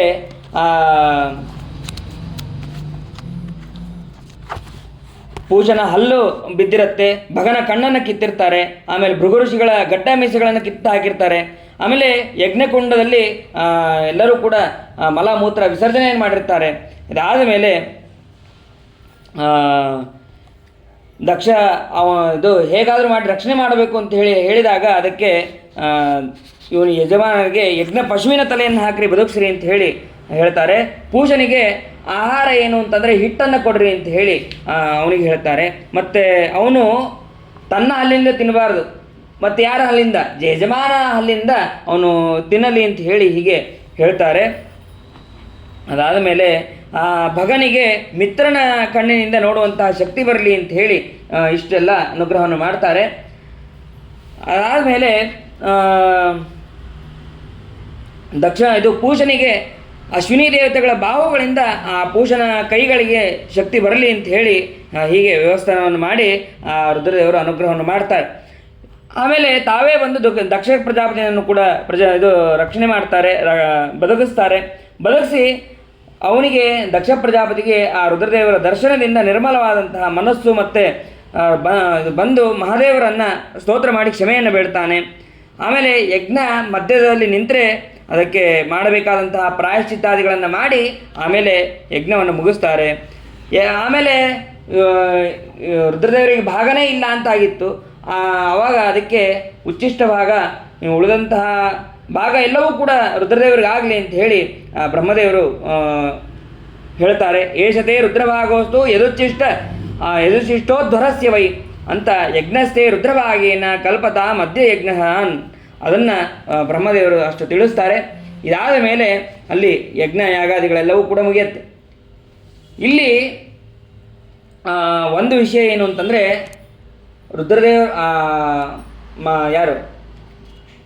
ರುದ್ರದೇವರು ಬಂದಾಗ ಅಥವಾ ವೀರಭದ್ರ ಅವನು ಬಂದಾಗೂ ಕೂಡ ಎಲ್ಲರನ್ನೂ ಸೋಲಿಸ್ತಾನೆ. ಅಲ್ಲಿದ್ದಂತಹ ನಾರಾಯಣನನ್ನು ಮತ್ತು ಭಗವಂತನ ರೂಪಗಳನ್ನು ಮಾತ್ರ ಅವನು ಸೋಲಿಸಿರೋದಿಲ್ಲ. ಅವನಿಗೆ ನಮಸ್ಕಾರವನ್ನು ಮಾಡಿರ್ತಾನೆ. ಅವ್ರ ಕಡೆಯಿಂದ ಇವರು ಸೋತಿರ್ತಾರೆ. ಉಳಿದವರು ಎಲ್ಲರೂ ಕೂಡ ಅಲ್ಲಿ ಸೋತಿರ್ತಾರೆ ಅಂತ ಅನ್ನೋದನ್ನು ಕೂಡ ಅಲ್ಲಿ ತಿಳಿಸ್ತಾರೆ. ರುದ್ರದೇವರು ಬಂದು ಆ ದಕ್ಷನ ಯಜ್ಞವನ್ನು ರಕ್ಷಣೆ ಮಾಡಿದ್ರು ಅಂತ ಅನ್ನೋದನ್ನು ಅಲ್ಲಿ ತಿಳಿಸ್ತಾರೆ. ಇದಾದ ಮೇಲೆ ಈ ದಕ್ಷ ಯಜ್ಞದಿಂದ ಮುಖ್ಯವಾಗಿ ನಾವು ತಿಳಿಬೇಕು ಏನು ಅಂತಂದರೆ, ಸರ್ವತಾ ಹಿರಿಯರ ದೊಡ್ಡವರ ನಿಂದನೆಯನ್ನು ಸರ್ವತಾ ಮಾಡಬಾರದು ಅಂತ ಅನ್ನೋದನ್ನು ನಾವು ಇಲ್ಲಿ ತಿಳಿಬೇಕು. ಇದಾದ ಮೇಲೆ ಮತ್ತೆ ಈ ಸತೀದೇವಿ ಪರ್ವತರಾಜನ ಮಗಳಾಗಿ ಅಲ್ಲಿ ಅವತಾರವನ್ನು ಮಾಡ್ತಾಳೆ. ಪಾರ್ವತಿ ಅಂತ ಹೇಳಿ ಕರೆಸ್ಕೋತಾಳೆ. ಪಾರ್ವತಿ ಕರೆಸ್ಕೊಂಡು ರುದ್ರದೇವರನ್ನು ಒಲಿಸ್ಕೊಂಡು ರುದ್ರದೇವರನ್ನೇ ಮದುವೆ ಆಗ್ತಾಳೆ. ಮದುವೆ ಆದ ಮೇಲೆ ಅಲ್ಲಿ 100 ವರ್ಷಗಳ ಕಾಲ ವಿಹಾರವನ್ನು ಮಾಡ್ತಾರೆ ರುದ್ರದೇವರು ಹಾಗೂ ಪಾರ್ವತಿ ದೇವಿ. ಅಲ್ಲಿ ಒಮ್ಮೆ ಅಗ್ನಿದೇವರು ಬರ್ತಾರೆ. ಅಕಸ್ಮಾತಾಗಿ ಅಗ್ನಿದೇವರು ಬರ್ತಾರೆ. ಆದರೆ ಆ ಸಮಯದಲ್ಲಿ ವೀರ್ಯವನ್ನು ಧಾರಣೆ ಮಾಡೋದಕ್ಕೆ ಆಗಲಿಲ್ಲ ಪಾರ್ವತಿ ದೇವಿಗೆ. ಅದಕ್ಕೆ ರುದ್ರದೇವರು ವೀರ್ಯವನ್ನು ಆಕಾಶದಲ್ಲಿ ವಿಸರ್ಜನೆ ಮಾಡ್ತಾರೆ. ಆವಾಗ ಅದು ಆಕಾಶಗಂಗೆಯಲ್ಲಿ ಬೀಳುತ್ತೆ. ಅದನ್ನೇ ತೆಗೆದು ಅಗ್ನಿಯ ಬಾಯಲ್ಲಿ ಹಾಕ್ತಾರೆ. ಅಗ್ನಿಗೂ ಕೂಡ ಅದನ್ನು ಧಾರಣೆ ಮಾಡೋದಕ್ಕಾಗೋದಿಲ್ಲ. ಅಗ್ನಿ ಸ್ವಾಹಾದೇವಿ ಬಾಯಲ್ಲಿ ಹಾಕ್ತಾಳೆ. ಆ ಸ್ವಾಹಾದೇವಿಗೂ ಕೂಡ ತಡೆಯೋಕ್ಕಾಗದೇನೆ ಹುಲ್ಲಿನ ಮೇಲೆ ಅದನ್ನು ಕಾರ್ತಾಳೆ. ಆವಾಗ ಆ ವೀರ್ಯದಿಂದ ಅಮೋಘನಾದಂತಹ ಕುಮಾರ ಅಲ್ಲಿ ಜನಿಸಿದ್ದಾನೆ. 6 ಜನ ಕೃತಿಕೆಯರು ಆ ಮಗುವಿಗೆ ಸ್ತನ್ಯಪಾನ ಮಾಡಿಸಿದ್ದಕ್ಕೆ ಕಾರ್ತಿಕೇಯ ಷಣ್ಮುಖ ಅಂತ ಹೇಳಿ ಅವನನ್ನು ಕರೀತಾರೆ. 6 ಮುಖಗಳಿಂದ ಅವನು ಪಾನ ಮಾಡ್ತಾನೆ, ಹಾಗಾಗಿ ಅವನಿಗೆ ಷಣ್ಮುಖ ಅಂತ ಹೇಳಿ ಕರೀತಾರೆ ಅಂತ ಅನ್ನೋದನ್ನು ಇಷ್ಟು ತಿಳಿಸ್ತಾರೆ. ಇದಾದ ಮೇಲೆ ಮೈತ್ರೇಯರು ಹೇಳ್ತಾರೆ, ಸ್ವಯಂಭವ ಮನುವಿನ 2 ಮಕ್ಕಳು ಉತ್ತಾನಪಾದ ಪ್ರಿಯವ್ರತ ಅಂತ ಹೇಳಿ, ಅದರಲ್ಲಿ ಉತ್ತಾನಪಾದನ ಚರಿತ್ರೆಯನ್ನು ಹೇಳ್ತಾರೆ. ನಾನು ಹಿಂದೆ ಹೇಳಿದ್ದೆ, ಈ ಎಲ್ಲ ರಾಜರುಗಳಲ್ಲಿ ಭಗವಂತನ ಒಂದು ವಿಶಿಷ್ಟವಾದಂತಹ ರೂಪ ಇರುತ್ತೆ, ರಾಜರಾಜೇಶ್ವರ ಅಂತನ್ನುವಂತಹ ರೂಪ ಇರುತ್ತೆ ಅಂತನ್ನೋದನ್ನು ಇಲ್ಲಿ ಮತ್ತೆ ಶ್ರೀಮದಾಚಾರ್ಯರು ತಿಳಿಸ್ತಾರೆ. ಅದಾದ ಮೇಲೆ ಒಮ್ಮೆ ಉತ್ತಾನಪಾದನಿಗೆ 2 ಹೆಂಡತಿಯರು, ಸುನೀತಿ ಸುರುಚಿ ಅಂತೇಳಿ. ಅದರಲ್ಲಿ ಸುನೀತಿಯ ಮಗ ಧ್ರುವ, ಸುರುಚಿಯ ಮಗ ಉತ್ತಮ. ಆ ಉತ್ತಮನನ್ನು ತನ್ನ ತೊಡೆಯ ಮೇಲೆ ತಂದೆ ಕೂಡಿಸ್ಕೊಂಡಿರ್ತಾನೆ ಉತ್ತಾನಪಾದ. ಆ ಸಮಯದಲ್ಲಿ ಹೇಗಾಗಿರುತ್ತೆ ಅಂತಂದರೆ, ಉತ್ತಾನಪಾದ ಅಂದರೆ ಪಾದ ಮೇಲೆ ಬಂದಿರುತ್ತೆ, ತಲೆ ಕೆಳಗೆ ಹೋಗಿರುತ್ತೆ, ಅಂದರೆ ಬುದ್ಧಿ ಅಷ್ಟು ಇದಾಗಿರುತ್ತೆ ಅಂತ ತಿಳಿಬೇಕು. ಅದಾದ ಮೇಲೆ ಆ ಉತ್ತಾನಪಾದ ಉತ್ತಮನನ್ನು ಕೂಡಿಸ್ಕೊಂಡಿದ್ದಾನೆ ತೊಡೆಯ ಮೇಲೆ. ಧ್ರುವ ನಾನು ಹೋಗಿ ತೊಡೆ ಮೇಲೆ ಕೂಡ್ತೀನಿ ಅಂತ ಹೇಳಿ ಅಪೇಕ್ಷೆಯಿಂದ ಬಾಲಕನಾದವನು ಅವನು ಹೋಗಿ ತಂದೆ ತೊಡೆ ಮೇಲೆ ಕೂಡಬೇಕು ಅಂತ ಹೇಳಿ ಹೋಗ್ತಾನೆ. ಹೋದರೆ ತಂದೆ ಏನು ಮಾತಾಡೋದೇ ಇಲ್ಲ, ಆದರೆ ಸುರುಚಿ ಮಾತಾಡ್ತಾಳೆ. ಎಲ್ಲರೂ ಕೂಡ ರುಚಿಯನ್ನು ಅಪೇಕ್ಷೆ ಪಡ್ತಾರೆ ಹೊರತು ನೀತಿಯನ್ನು ಅಪೇಕ್ಷೆ ಪಡೋದಿಲ್ಲ. ಹಿಂದೆ ವಿದುರ ಅವನು ನೀತಿಯನ್ನು ಉಪದೇಶ ಮಾಡೋದಕ್ಕೆ ಅಂತ ಹೋದರೆ ನಿನ್ನ ನೀತಿನೇ ಬೇಡ ಅಂತೇಳಿ ದುರ್ಯೋಧನ ಹೇಳ್ದ. ಹಾಗೆ ಇಲ್ಲೂ ಕೂಡ ಸುನೀತಿ ಅವಳು ಎಲ್ಲ ನೀತಿಯನ್ನು ತಿಳಿದವಳವಳು, ಆದರೆ ಆ ನೀತಿಯಲ್ಲಿ ಆಸಕ್ತನಾಗಲಿಲ್ಲ ಉತ್ತಾನಪಾದ, ರುಚಿಯಲ್ಲಿ ಆಸಕ್ತನಾದ. ಇದರಲ್ಲಿ ಏನು ತಿಳಿಬೇಕು ಅಂತಂದರೆ, ನಾವು ಯಾವಾಗಲೂ ರುಚಿಯಲ್ಲಿ ಆಸಕ್ತರಾಗಬಾರ್ದು, ನೀತಿಯಲ್ಲಿ ಆಸಕ್ತ ಆಗಬೇಕು ಅಂತ ಅನ್ನೋದನ್ನು ತಿಳಿಬೇಕು. ಅದಾದ ಮೇಲೆ ಅದಕ್ಕೆ ಆ ಸುರುಚಿ ಹೇಳ್ತಾಳೆ, ನೀನು ನಿನ್ನ ತಂದೆ ತೊಡೆ ಮೇಲೆ ಕೂಡಬೇಕು ಅಂತಂದರೆ ನನ್ನ ಹೊಟ್ಟೆಯಲ್ಲಿ ಹುಟ್ಟು ಬರಬೇಕು ಅಂದರೆ ತಪಸ್ ಮಾಡಿ ಬರಬೇಕು ಅಂತ ಹೇಳ್ತಾಳೆ. ತಪಸಾರಾಧ್ಯ ಪುರುಷಂ ತಸ್ಸೈವಾನುಗ್ರಹೇಣ ಮೇ ಗರ್ಭೇಸ್ಮಿನ್ ಸಾಧಯಾತ್ಮಾನಂ ಯದಿಚ್ಛಸಿ ನೃಪಾಸನಂ. ತಂದೆ ತೊಡೆ ಮೇಲೆ ಕೊಡಬೇಕು ಅಂತ ಏನು ನಿನ್ನ ಅಪೇಕ್ಷೆ ಇದೆಯೋ ಅದು ಭಗವಂತನನ್ನು ಒಲಿಸ್ಕೊಂಡು ತಪಸ್ಸನ್ನು ಮಾಡಿ ಬಂದ್ರೇ ನಿನಗೆ ಆಗತ್ತೆ ಅಂತ ಹೇಳಿ ಸುರುಚಿ ಹೇಳಿದ್ದಾಳೆ. ಇಷ್ಟು ಹೇಳಿದ ಮೇಲೆ ಸೀದಾ ಅಳ್ಕೊಂಡು ತನ್ನ ತಾಯಿ ಹತ್ರ ಬಂದಿದ್ದಾನೆ. ತಾಯಿ ಏನಾಯಿತು ಏನು ಅಂತ ಏನೂ ಕೇಳಲಿಲ್ಲ, ಯಾಕೆ ಅಳ್ತಾ ಇದೆಯಾ ಅಂತ. ಯಾಕಂದರೆ ಅದೆಲ್ಲವೂ ಕೂಡ ಅವಳಿಗೆ ಗೊತ್ತಾಗ್ಬಿಟ್ಟಿರುತ್ತೆ. ಗೊತ್ತಾಗೆ ಅದಕ್ಕೆ ಹೇಳ್ತಾಳೆ, ನೀನು ಸರ್ವತಾ ನಿನ್ನ ಮಲತಾಯಿಗೆ ಕೆಟ್ಟದನ್ನು ಬಯಸಬೇಡ. ದೀರ್ಘಂ ಶ್ವಸಂತಿ ವ್ರಜಿನಸ್ಯ ಭಾರ ನ ಪಶ್ಯತಿ ಬಾಲಕಮಾಹ ಬಾಲ ಮಾಮಂಗಲಂ ತಾತ ಪರೇಶು ಮಂಸಾ ಭುಂತೆ ಜನೋ ಯತ್ ಪರದುಃಖದಸ್ತತ. ಸರ್ವಥಾ ನೀನು ಅವರಿಗೆ ಕೆಟ್ಟದನ್ನು ಬಯಸಬೇಡ. ಅವರು ಮಾಡಿದಂತಹ ಪಾಪಕ್ಕೆ ಅವರು ಸರಿಯಾದಂತಹ ಶಿಕ್ಷೆಯನ್ನು ಅನುಭವಿಸ್ತಾರೆ. ಆದ್ದರಿಂದ ನೀನು ಕೆಟ್ಟದನ್ನು ಬಯಸಬೇಡ ಅಂತ ಹೇಳಿ ಸುನೀತಿ ಹೇಳ್ತಾಳೆ. ಹೌದು, ಆ ಮಲತಾಯಿ ಆದರೂ ಏನು ಹೇಳಿದಾಳೆ ನಿನಗೆ? ತಪಸ್ಸನ್ನು ಮಾಡು ಅಂತ ಹೇಳಿದಾಳೆ. ಏನು ನಾನು ಹುಟ್ಟಿಸಿ ಬೆಳೆಸಿದ್ದೇನೆ, ಆದರೆ ಒಂದು ದಿವಸನೂ ಕೂಡ ನೀನು ತಪಸ್ಸನ್ನು ಮಾಡು ಅಂತ ಹೇಳೇ ಇಲ್ಲ.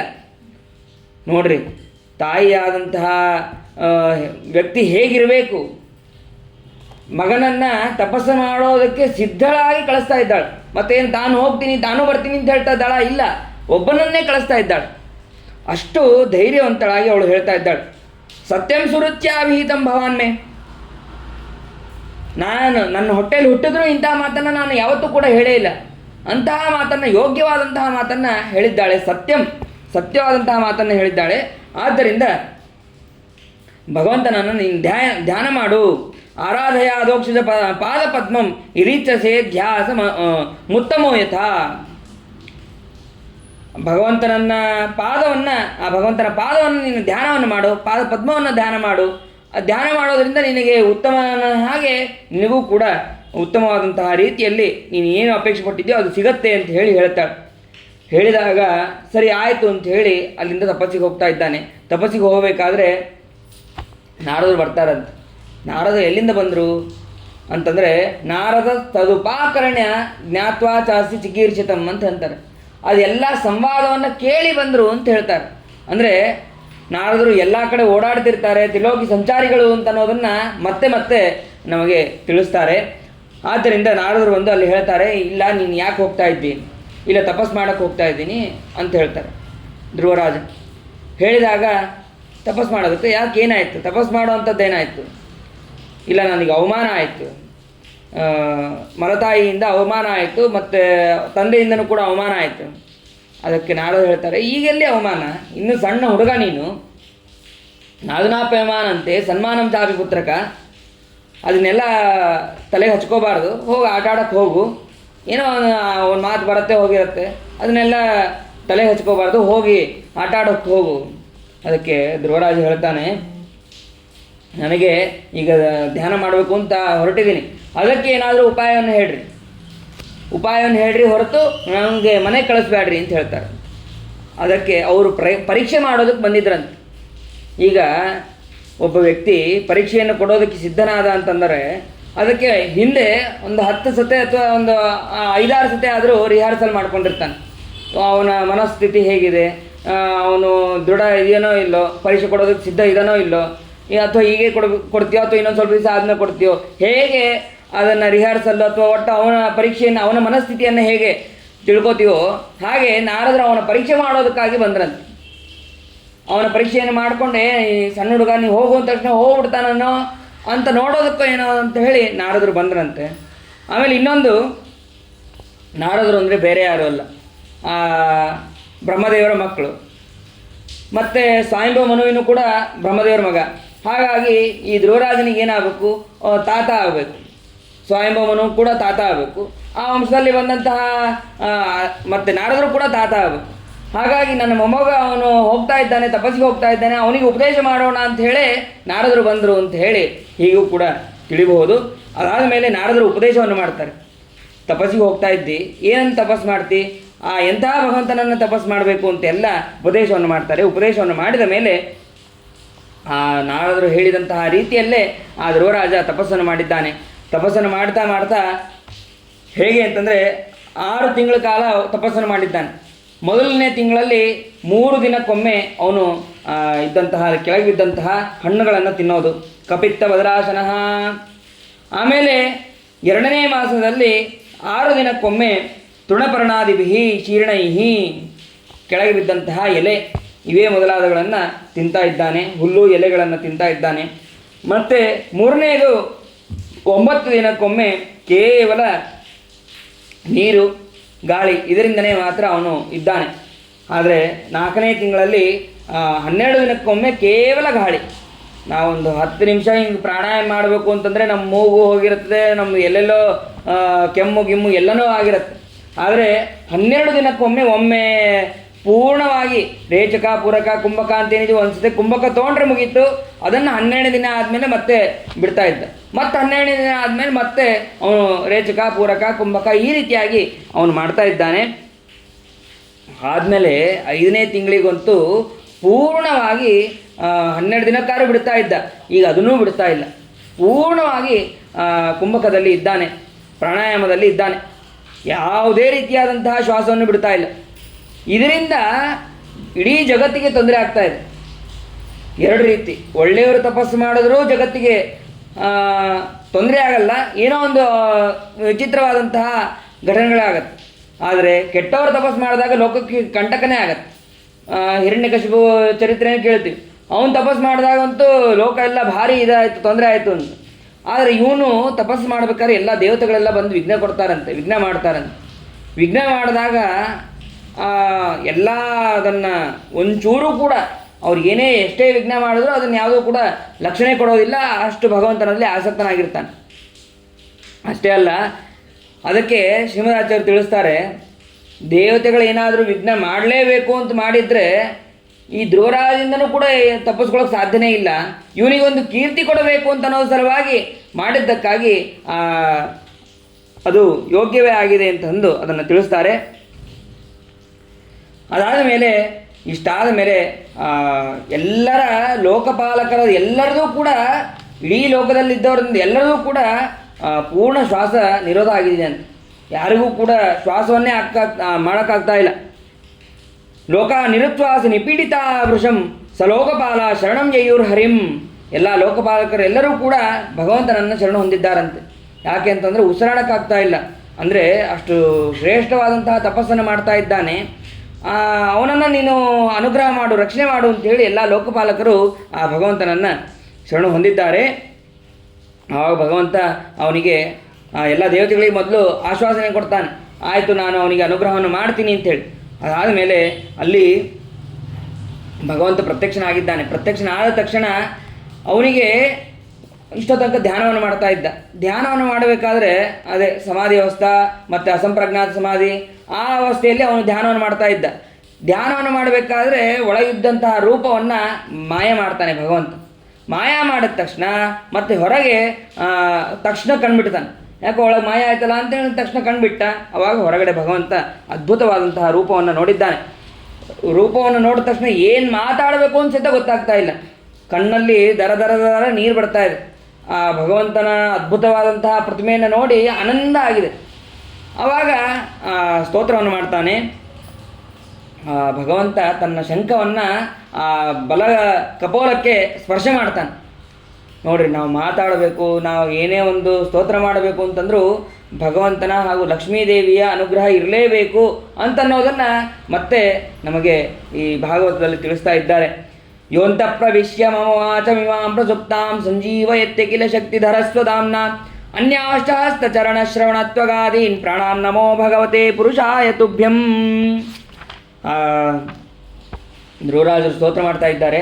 ನನ್ನ ಮನಸ್ಸಿನಲ್ಲಿ ನಿಂತು ನನ್ನ ಶರೀರದ ಅಂತಃಕರಣ ಎಲ್ಲದರಲ್ಲೂ ಕೂಡ, ಎಲ್ಲ ಇಂದ್ರಿಯಗಳಲ್ಲೂ ಕೂಡ ಇದ್ದು ಕಾರ್ಯಗಳನ್ನು ಮಾಡಿಸೋನು ನೀನೇ. ಅಂತಹ ನೀನೇ ನನ್ನ ಮುಖಾಂತರ ಸ್ತೋತ್ರವನ್ನು ಕೂಡ ಮಾಡಿಸ್ಕೊತಾ ಇದ್ದೀಯಾ ಅಂತ ಹೇಳಿ ಆ ಭಗವಂತನನ್ನು ಸ್ತೋತ್ರ ಮಾಡಿದ್ದಾರೆ. ಸ್ತೋತ್ರವನ್ನು ಮಾಡಿದ ಮೇಲೆ ಅದಕ್ಕೆ ಭಗವಂತ ಅನುಗ್ರಹವನ್ನು ಮಾಡ್ತಾನೆ. ನೀನು 36,000 ವರ್ಷ ನೀನು ರಾಜ್ಯವನ್ನು ಪಾಲನೆ ಮಾಡ್ತೀಯಾ. ಆಮೇಲೆ ನಿನಗೆ ಶ್ರೇಷ್ಠವಾದಂತಹ ನಿನ್ನದೇ ಆದಂತಹ ಒಂದು ಧ್ರುವಸ್ಥಾನ, ಧ್ರುವಲೋಕ ಅಂತ ಅನ್ನೋದು ಪ್ರಾಪ್ತಿಯಾಗತ್ತೆ ಅಂತ ಹೇಳಿ ಆ ಭಗವಂತ ಅಲ್ಲಿಂದ ಅದೃಶ್ಯನಾಗಿದ್ದಾನೆ. ಅದಾದ ಮೇಲೆ ಧ್ರುವರಾಜರು ಅನ್ಕೊತಾನಂತೆ, ಭಗವಂತ ಅಲ್ಲಿಂದ ಅದೃಶ್ಯನಾದ ಮೇಲೆ ಅನ್ಕೊತಾನಂತೆ, ಅಯ್ಯೋ ನಾ ಭಗವಂತ ಬಂದಿದ್ದ, ಭಗವಂತನ ಹತ್ರ ನಾನು ಜ್ಞಾನ ಭಕ್ತಿ ವೈರಾಗ್ಯ ಕೇಳೋದು ಬಿಟ್ಟು ನಾನು ಈ ರಾಜ್ಯ ಪಾಲನೆ ಮಾಡೋದು ಮತ್ತು ಸಂಸಾರದಲ್ಲಿ ಬೀಳುವಂತಹ ಇದನ್ನು ಕೇಳಿದ್ನಲ್ಲ ಅಂತಂದಾಗ ಅದಕ್ಕೆ ಅಲ್ಲಿ ಹೇಳ್ತಾರೆ, ನೀನು ಪಡೆದಂತಹ ವರ ಅದು ಶ್ರೇಷ್ಠವಾದದ್ದೇ ವರ, ಹಾಗಾಗಿ ನಿನಗೆ ಯೋಗ್ಯವಾದಂತಹ ಸ್ಥಾನವೇ ಸಿಗತ್ತೆ ಅಂತ ಹೇಳಿ ಆಕಾಶವಾಣಿ ಆಗುತ್ತೆ. ಅದನ್ನು ಆದ ಮೇಲೆ ನಾರದರು ಬಂದು ಮತ್ತೆ ತಿಳಿಸ್ತಾರಂತೆ, ಅವನ ತಂದೆಗೆ ಉತ್ತಾನಪಾದನಿಗೆ ತಿಳಿಸ್ತಾರಂತೆ, ನಿನ್ನ ಮಗ ತಪಸ್ಸನ್ನು ಮುಗಿಸ್ಕೊಂಡು ಬರ್ತಾ ಇದ್ದಾನೆ, ಹಾಗಾಗಿ ಅವನಿಗೆ ಸ್ವಾಗತಕ್ಕೆ ರೆಡಿ ಮಾಡು ಅಂಥೇಳಿ ಹೆಣ್ಣಾನೆಯನ್ನು ಕರೆದುಕೊಂಡು ಬಂದು ಅವನಿಗೆ ಸ್ವಾಗತವನ್ನು ಮಾಡಿದ್ದಾರೆ. ಗಂಡು ಮಕ್ಕಳಿಗೆ ಹೆಣ್ಣಾನೆ, ಹೆಣ್ಣು ಮಕ್ಕಳಿಗೆ ಗಂಡ ಆನೆ ಅಂತನ್ನುವಂತಹ ನಿಯಮ ಇದೆ. ಅದರಂತೆ ಹೆಣ್ಣಾನೆಯನ್ನು ಕರೆದುಕೊಂಡು ಬಂದು ಸ್ವಾಗತವನ್ನು ಮಾಡಿದ್ದಾನೆ. ಸ್ವಾಗತವನ್ನು ಮಾಡಿದ್ರೆ ಉತ್ತಾನಪಾದಿಗೆ ನಮಸ್ಕಾರ ಮಾಡ್ತಾನೆ. ಮತ್ತು ಅಷ್ಟೇ ಅಲ್ಲ, ಯಾವ ಸುರುಚಿ ಅವಮಾನವನ್ನು ಮಾಡಿರ್ತಾಳೋ ಆ ಸುರುಚಿಗೂ ಕೂಡ ನಮಸ್ಕಾರವನ್ನು ಮಾಡ್ತಾಳೆ. ನಮಸ್ಕಾರ ಮಾಡಿದಾಗ ಆ ಸುರುಚಿಗೆ ನಾಚಿಕೆ ಆಗತ್ತೆ, ನಾನು ತಪ್ಪು ಮಾಡಿದೆ ಅಂತ ಹೇಳಿ ಆ ಮಗನನ್ನು ಮುದ್ದಾಡ್ತಾನೆ. ಇಬ್ಬರೂ ಕೂಡ ಮುದ್ದಾಡಿದ್ದಾರೆ. ಅದಾದ ಮೇಲೆ ನೋಡ್ರಿ, ಭಗವಂತ ಅನುಗ್ರಹವನ್ನು ಮಾಡ್ದ.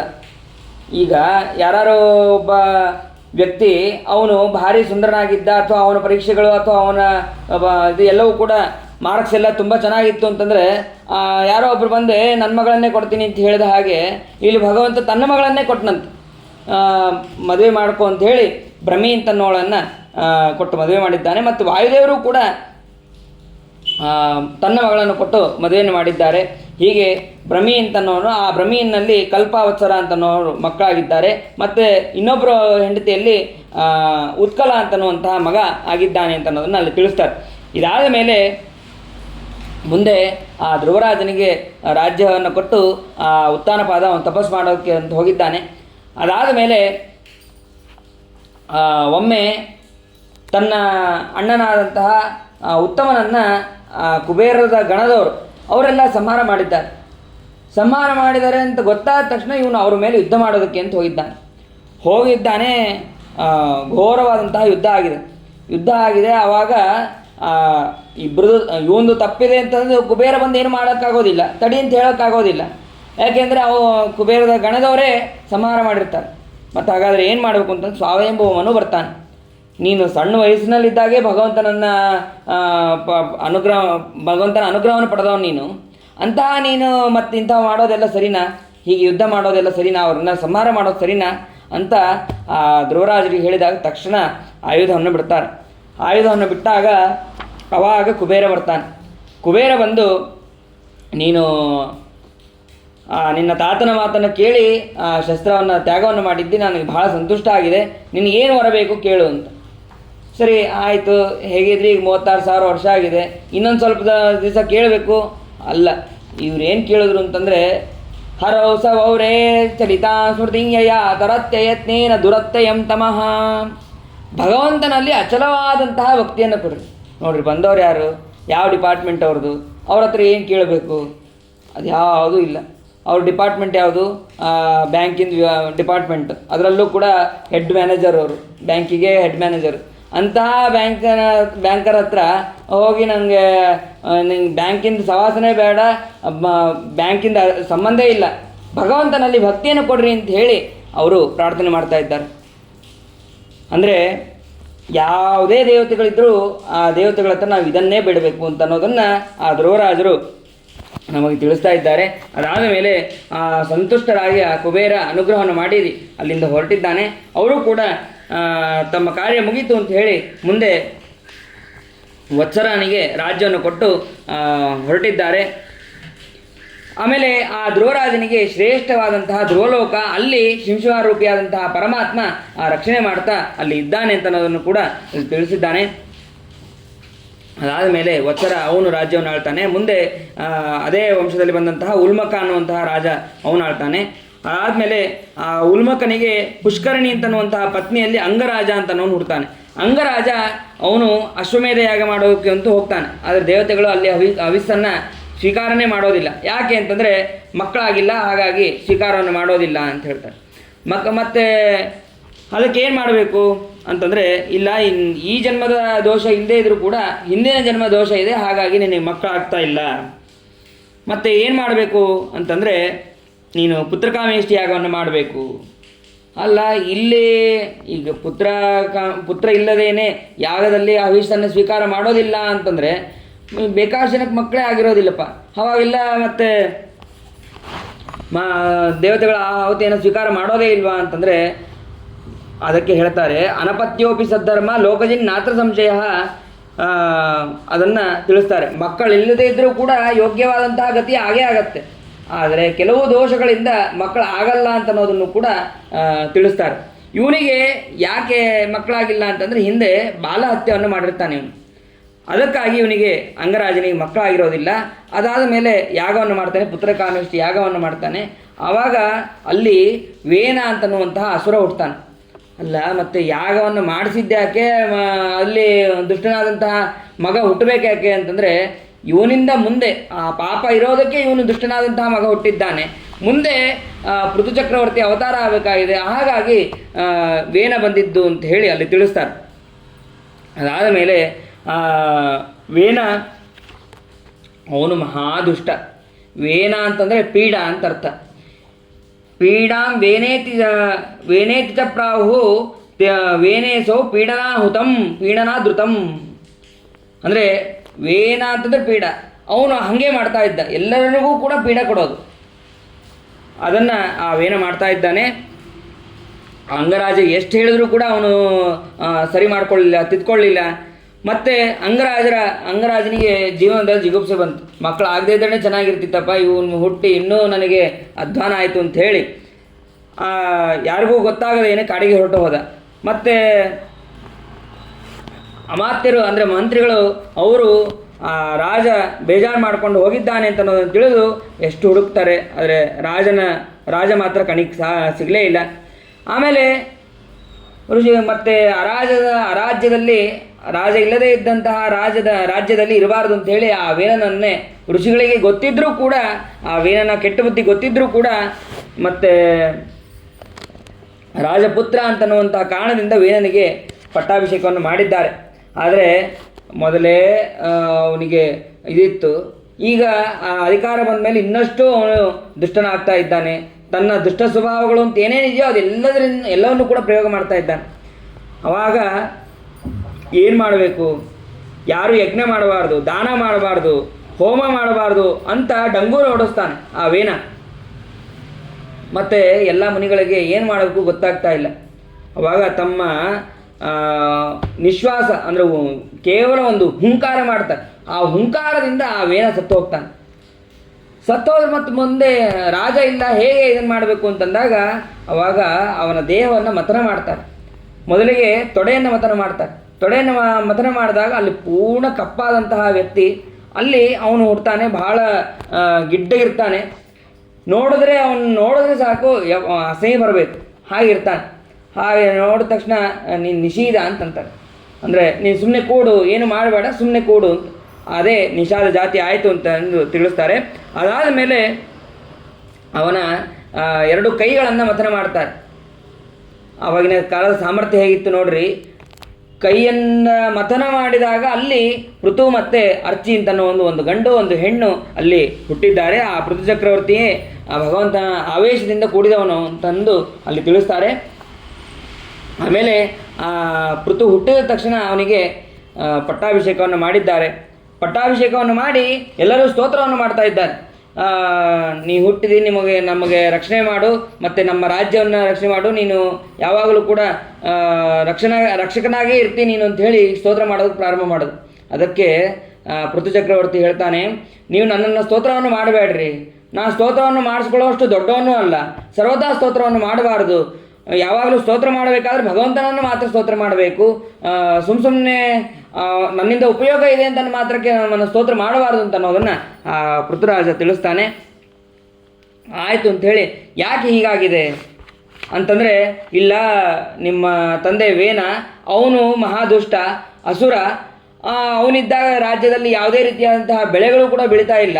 ಹಾಗಾಗಿ ಏನು ಮಾಡಬೇಕು, ಮತ್ತು ರಾಜ್ಯದಲ್ಲಿ ಯಾವಾಗಲೂ ಶಾಂತಿ ಇರಬೇಕು, ಮತ್ತು ಹೋಮ ಯಜ್ಞ ಯಾಗಾದಿಗಳು ನಡಿಬೇಕು ಅಂತಂದರೆ ಬೆಳೆಗಳು ಬೇಕು. ಬೆಳೆಗಳಿಲ್ಲದೇನೆ ಮತ್ತು ಮಳೆಯನ್ನೂ ಬೇಕು.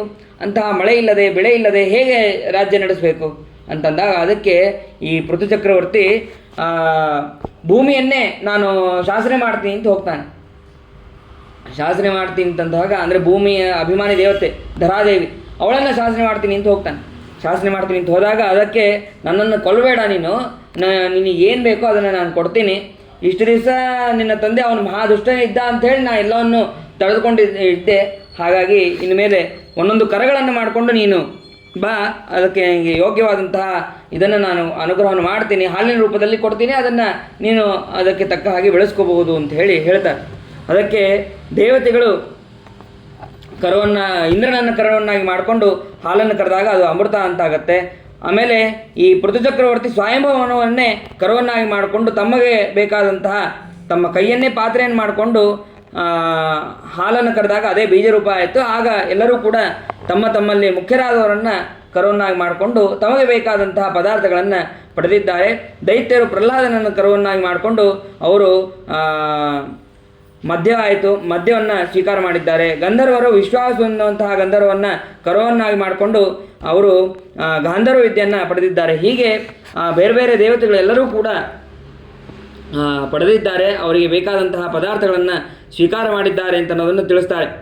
ಅದಾದ ಮೇಲೆ ಪೃಥು ಚಕ್ರವರ್ತಿ ಈ ಭೂಮಿಯನ್ನು ಪೂರ್ಣವಾಗಿ ಸರಿಯಾಗಿ ಮಾಡಿದವನು ಮೊದಲು ಪೃಥು. ಆದ್ದರಿಂದಲೇ ಇದಕ್ಕೆ ಪೃಥ್ವಿ ಅಂತ ಹೇಳಿ ಕರೀತಾರೆ. ಅಂದರೆ ಸರಿ ಮಾಡದ ಅಂತಂದರೆ ಬೆಟ್ಟ ತಗ್ಗೋದಿನ್ನ ಎಲ್ಲ ಬಹಳ ಇತ್ತು, ಅದನ್ನು ಸಮವಾಗಿ ಮಾಡದ ಅಂತ ಅರ್ಥ. ಆದ್ದರಿಂದ ಇದಕ್ಕೆ ಪೃಥ್ವಿ ಅಂತ ಕರೀತಾರೆ.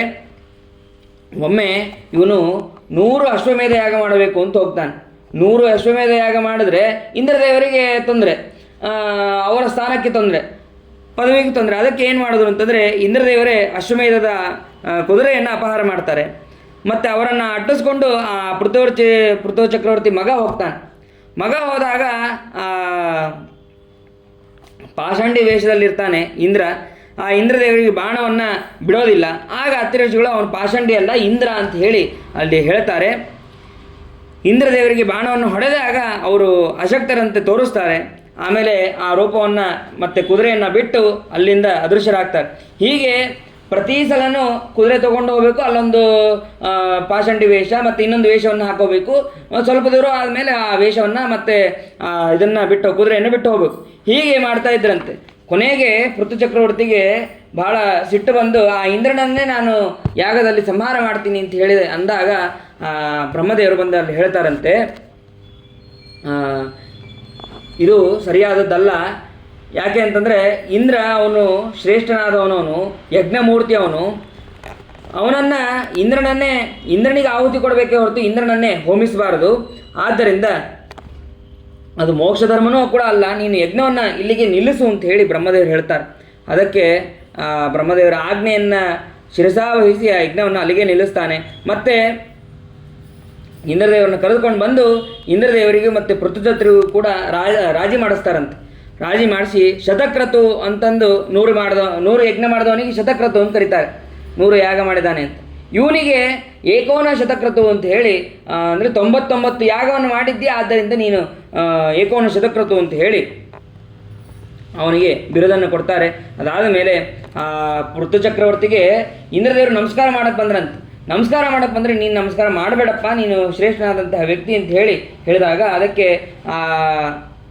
ಇಂದ್ರ ಹೇಳ್ತಾನಂತೆ, ನಾನು ನಿನಗೆ ಮಾಡಲ್ಲ, ನಿನ್ನೊಳಗಿರುವಂತಹ ಭಗವಂತನಿಗೆ ನಾನು ಮಾಡ್ತೇನೆ ಅಂತ ಹೇಳಿ ಇದೆಲ್ಲವನ್ನು ಕೂಡ ಅಲ್ಲಿ ತಿಳಿಸ್ತಾರೆ. ಅದಾದ ಮೇಲೆ ಪೃಥು ಚಕ್ರವರ್ತಿ ಸತ್ರಯಾಗವನ್ನು ಮಾಡ್ತಾ ಇರ್ತಾರೆ. ಆ ಸಭೆಯ ಮಧ್ಯದಲ್ಲಿ ಎದ್ದು ನಿಂತು ಮುನಿವೇಷದಲ್ಲಿ ಧಾರಣೆ ಮಾಡಿರ್ತಾರೆ ಪೃಥು ಚಕ್ರವರ್ತಿ. ಅವಾಗ ಹೇಳ್ತಾನೆ, ರಾಜ ಕೇವಲ ಕಪ್ಪವನ್ನು ಸ್ವೀಕಾರ ಮಾಡಬಾರ್ದು, ಕಪ್ಪವನ್ನು ಸ್ವೀಕಾರ ಮಾಡಿ ಧರ್ಮವನ್ನು ಬೋಧನೆ ಮಾಡದೇ ಇದ್ದರೆ ಅದು ಪ್ರಜೆಗಳ ಪಾಪವನ್ನು ಅವನು ಪಡಿತಾನೆ. ಹಾಗಾಗಿ ಪ್ರಜೆಗಳಿಂದ ನೀವು ರಾಜನ ಋಣವನ್ನು ತೀರಿಸೋದಕ್ಕಾಗಿ ಏನು ಮಾಡಬೇಕು ಅಂತಂದರೆ ನಿಮ್ಮ ಧರ್ಮವನ್ನು ಸರಿಯಾಗಿ ಆಚರಣೆ ಮಾಡಿರಿ ಅಂತ ಹೇಳಿ ಅವನು ಹೇಳ್ತಾನೆ. ಬ್ರಹ್ಮದೇವರನ್ನು ಆರಂಭ ಮಾಡಿಕೊಂಡು ಮನುಷ್ಯರ ತನಕನೂ ಕೂಡ ಪ್ರತಿಯೊಬ್ಬರೂ ಕೂಡ ಭಗವಂತನ ಕಾರ್ಯ ಅನ್ನೋದು ಇದ್ದೇ ಇದೆ. ಅವರೆಲ್ಲರೂ ಕೂಡ ಮಾಡಲೇಬೇಕು. ಅಂತಹ ಯೋಗ್ಯವಾದಂತಹ ಕಾರ್ಯಗಳನ್ನು ಧರ್ಮಗಳನ್ನು ನೀವು ಮಾಡಿರಿ ಅಂತ ಹೇಳಿ ತಿಳಿಸ್ತಾರೆ. ಇದೇ ಸಮಯದಲ್ಲಿ ಪೃಥ್ವಿರಾಜರು ಹೇಳಬೇಕಾದ್ರೇ ಸನತ್ ಕುಮಾರಾದಿಗಳು ಅಲ್ಲಿ ಜ್ಞಾನಿಗಳು ಬರ್ತಾರೆ. ಜ್ಞಾನಿಗಳು ಬಂದಾಗ ಅವರಿಗೆ ಯೋಗ್ಯವಾದಂತಹ ಆಸನಾದಿಗಳನ್ನು ಕೊಟ್ಟು ಪ್ರಾರ್ಥನೆಯನ್ನು ಮಾಡ್ತಾರೆ. ಪ್ರಾರ್ಥನೆಯನ್ನು ಮಾಡಿ ಅವರಿಗೆ ಪ್ರಶ್ನೆಯನ್ನು ಮಾಡ್ತಾರೆ. ನನಗೆ ಜ್ಞಾನೋಪದೇಶವನ್ನು ಮಾಡಿರಿ ಅಂತ ಹೇಳಿ ಅವರಿಗೆ ಪ್ರಶ್ನೆಯನ್ನು ಮಾಡ್ತಾರೆ. ಪ್ರಶ್ನೆಯನ್ನು ಮಾಡಿದಾಗ ಅವರು ಹೇಳ್ತಾರೆ, ಎಲ್ಲ ವಿಷಯದಲ್ಲೂ ಕೂಡ ಭಗವಂತ ಕೊಟ್ಟಿದ್ದರಲ್ಲಿ ತೃಪ್ತಿ ಇರಬೇಕು.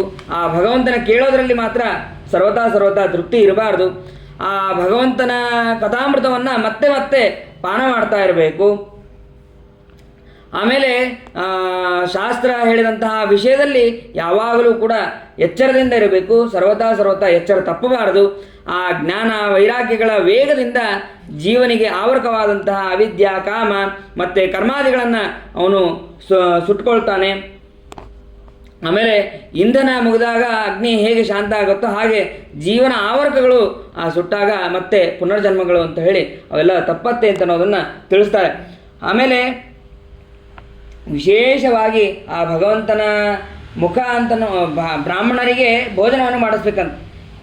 ಬ್ರಾಹ್ಮಣರಿಗೆ ಭೋಜನ ಮಾಡಿಸ್ಬೇಕಾದ್ರೆ ಆ ಬ್ರಾಹ್ಮಣರ ಮುಖದಲ್ಲಿ ಅಗ್ನಿ ಇದ್ದಾನೆ, ಆ ಅಗ್ನಿಗೆ ಆಹುತಿಯನ್ನು ಹಾಕ್ತಾ ಇದ್ದೇನೆ ಅಂತ ಹೇಳಿ ಹೀಗೆ ಭೋಜನವನ್ನು ಮಾಡಿಸ್ಬೇಕು ಅಂತ ಇತ್ಯಾದಿಯಾಗಿ ಉಪದೇಶವನ್ನು ಮಾಡ್ತಾರೆ.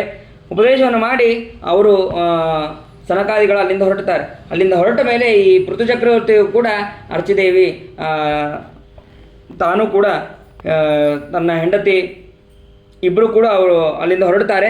ಮಕ್ಕಳಿಗೆ ರಾಜ್ಯವನ್ನು ಕೊಟ್ಟು ಅವನು ವನಕ್ಕೆ ಹೋಗಿ ತಪಸ್ಸನ್ನು ಮಾಡ್ತಾನೆ. ತಪಸ್ಸನ್ನು ಮಾಡಿ ಅಲ್ಲೇ ದೇಹವನ್ನು ಬಿಟ್ಟಿದ್ದಾನೆ. ಆವಾಗೇ ಸತಿಯಾದಂತಹ ಅರ್ಚಿದೇವಿಯು ಕೂಡ ದೇಹತ್ಯಾಗವನ್ನು ಮಾಡಿದ್ದಾಳೆ. ಇದಾದ ಮೇಲೆ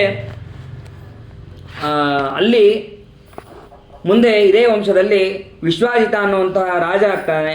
ಆಮೇಲೆ ವಿಶ್ವಾಜಿತ ಅನ್ನುವಂತಹ ರಾಜ ತನ್ನ 4 ತಮ್ಮಂದರಿಗೆ 4 ದಿಕ್ಕಿನ ರಾಜ್ಯವನ್ನು ಕೊಡ್ತಾನೆ. ಆಮೇಲೆ ಇಂದ್ರದೇವರಿಂದ ಅಂತರ್ಧಾನ ಅಂತನ್ನುವಂತಹ ವಿದ್ಯೆಯನ್ನು ಕೂಡ ಪಡಿತಾನೆ. ಅಂತರ್ಧಾನ ಅಂತನ್ನುವಂತಹ ಹೆಸರನ್ನೇ ಅವನು ಪಡಿತಾನೆ. ಆಮೇಲೆ ಬೇಕಾದಷ್ಟು ಉಳಿದಂತಹ ರಾಜ್ಯಗಳಿಂದ ಅವನು ದಂಡ ಕಪ್ಪ ಸ್ವೀಕಾರ ಮೊದಲಾದವುಗಳು ಅವನು ಮಾಡ್ತಾ ಇರ್ತಾನೆ. ಆದರೆ ಯಾಕೋ ಅವನಿಗೆ ಹಿಡಿಸ್ತಾನೆ ಇರಲಿಲ್ಲ. ಅವುಗಳನ್ನೆಲ್ಲವನ್ನು ಪರಿತ್ಯಾಗ ಮಾಡಿ ಅವನು ಸನ್ಯಾಸವನ್ನು ಸ್ವೀಕಾರ ಮಾಡಿ ಹೋಗಿದ್ದಾನೆ. ಅಂತರ್ಧಾನನ ಮಗ ಹವಿರ್ಧಾನ ಅಂತ. ಅವನ ವಂಶದಲ್ಲಿ ಬಂದವನೇ ಬಹಿಷ್ಮಾನ್ ಅಂತ. ಅವನು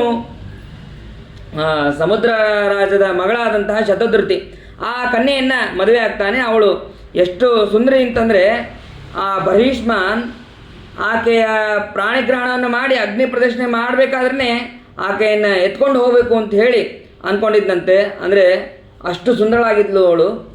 ಆಕೆಯಲ್ಲಿ 10 ಮಕ್ಕಳು ಹುಟ್ಟುತ್ತಾರೆ. ಅವರೆಲ್ಲರಿಗೂ ಕೂಡ ಪ್ರಚೇತಸರು ಅಂತ ಹೇಳಿ ನಾಮಕರಣವನ್ನು ಮಾಡ್ತಾನೆ. ಬೇರೆ ಬೇರೆ ಹೆಸರಿಟ್ಟು ಏನು ತೊಂದರೆನೇ ಆಗಬಾರ್ದು, ಕರೆಯೋದಕ್ಕೆ ತೊಂದರೆನೇ ಆಗಬಾರ್ದು ಅಂಥೇಳಿ ಪ್ರಚೇತ ನಂಬರ್ 1, ಪ್ರಚೇತ ನಂಬರ್ 2 ಅಂತ ಹೇಳಿ ಹೀಗೆ ನಮ್ಮ ಹೆಸರಿಟ್ಟಿದ್ದಾರೆ.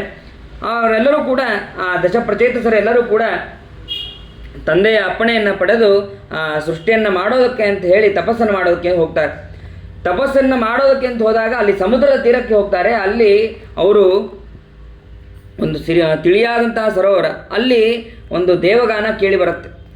ಅದು ಏನು ಅಂತ ಹೇಳಿ ನೋಡ್ತಾ ಇರಬೇಕಾದ್ರೆ ಅಲ್ಲಿ ರುದ್ರದೇವರು ಆ ಸರೋವರದಿಂದ ಪರಿವಾರ ಸಮೇತವಾಗಿ ಅವರು ಎದ್ದು ಬರ್ತಾರೆ.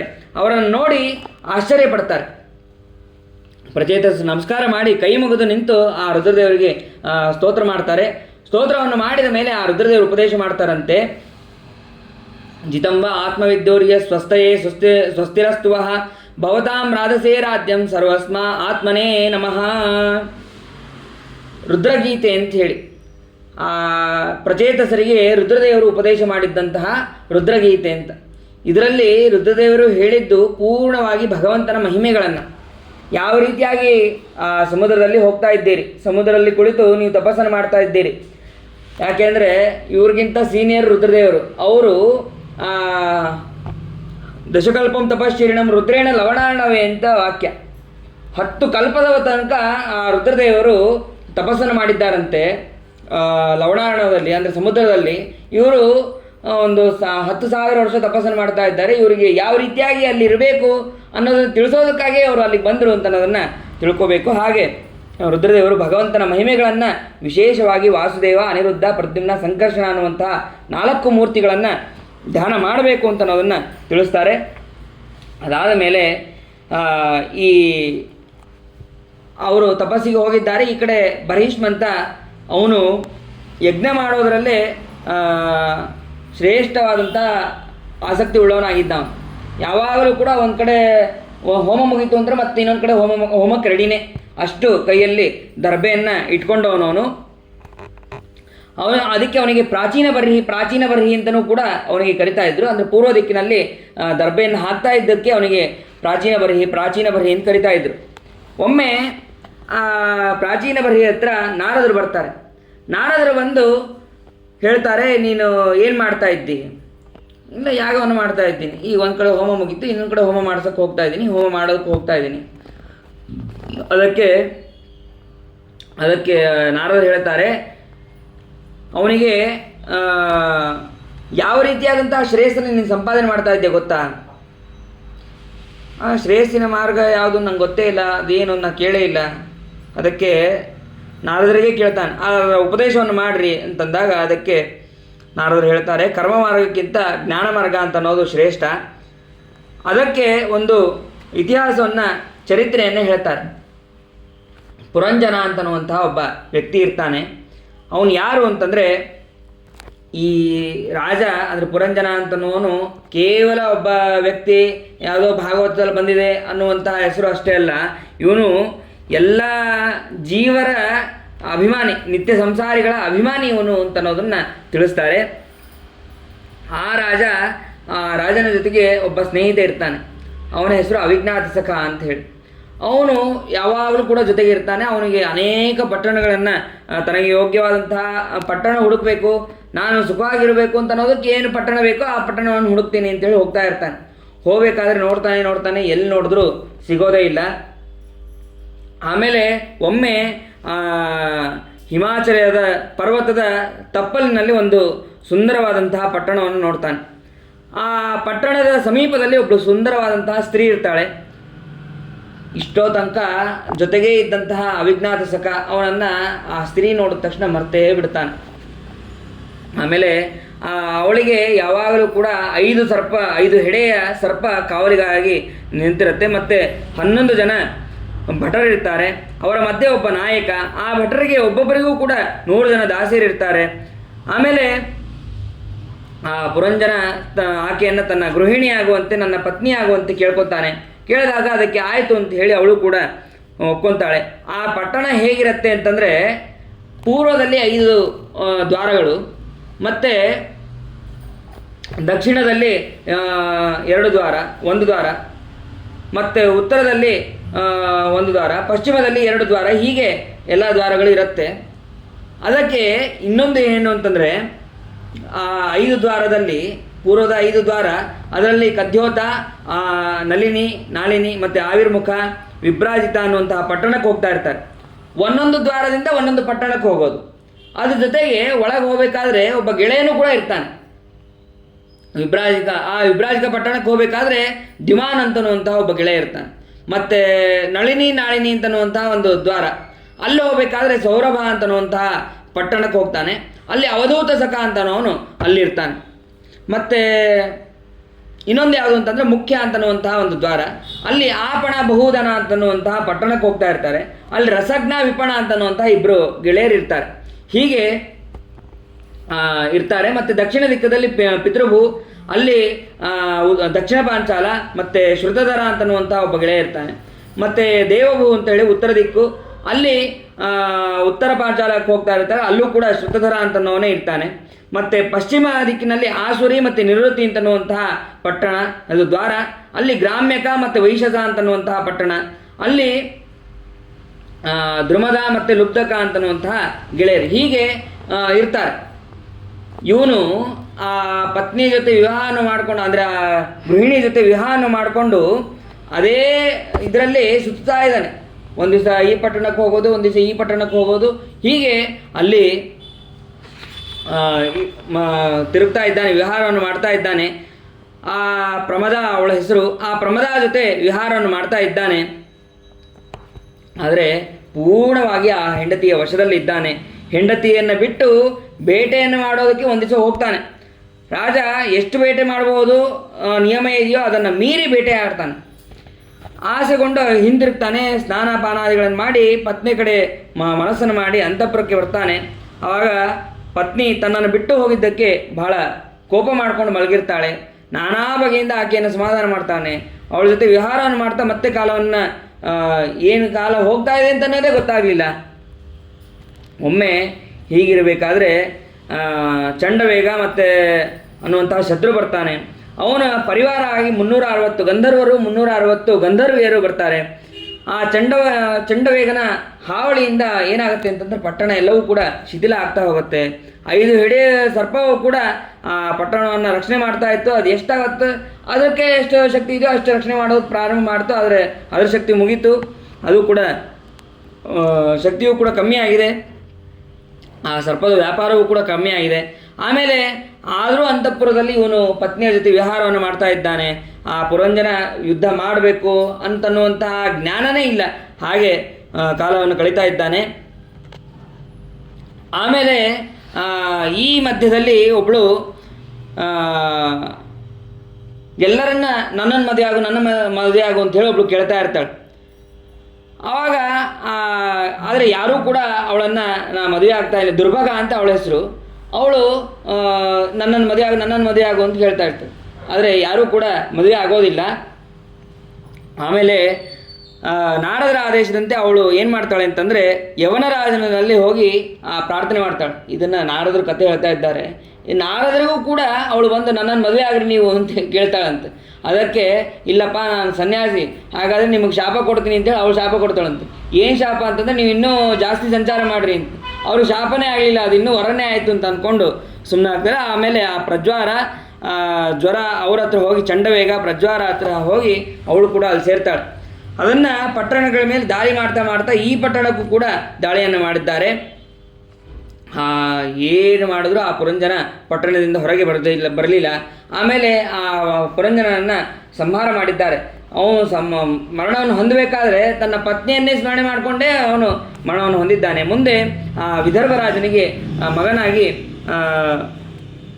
ಮಗಳಾಗಿ ಹುಟ್ಟಿದ್ದಾಳೆ. ಯಾವ ಕೊನೆಯ ಕಾಲದಲ್ಲಿ ಏನನ್ನು ಸ್ಮರಣೆ ಮಾಡ್ತಾ ಅವರು ಮರಣವನ್ನು ಹೊಂತಾರೋ ಅವಾಗ ಅದೇ ಗರ್ಭವನ್ನು ಮತ್ತೆ ಪಡಿತಾರೆ. ಹಾಗಾಗಿ ಅದೇ ಜನ್ಮವನ್ನು ಪಡಿತಾರೆ. ಹಾಗಾಗಿ ಇವಳು ವೈದರ್ಭಿ ಅಂತ ಹೇಳಿ ಕರೆಸ್ಕೊಳ್ಳೋ ಹಾಗೆ ಸ್ತ್ರೀ ವೇಷವನ್ನು ಹಾಕಿದ್ದಾಳೆ. ಆಮೇಲೆ ಮಲಯಧ್ವಜ ಅಂತನವರಿಗೆ ಮಕ್ಕಳ ಮದುವೆಯನ್ನು ಮಾಡಿದ್ದಾರೆ. ಅವರಲ್ಲಿ 5,000 ಗಂಡು ಮಕ್ಕಳು ಮತ್ತು ಒಬ್ಬ ಹೆಣ್ಣು ಮಕ್ಕಳು ಹುಟ್ಟುತ್ತಾರೆ. ಆ ಹೆಣ್ಣು ಮಗಳನ್ನು ಅಗಸ್ತ್ಯರಿಗೆ ಕೊಟ್ಟು ಮದುವೆ ಮಾಡ್ತಾರೆ. ಗಂಡು ಮಕ್ಕಳು ಆ ದ್ರಾವಿಡ ದೇಶದಲ್ಲಿ ರಾಜರಾಗ್ತಾರೆ.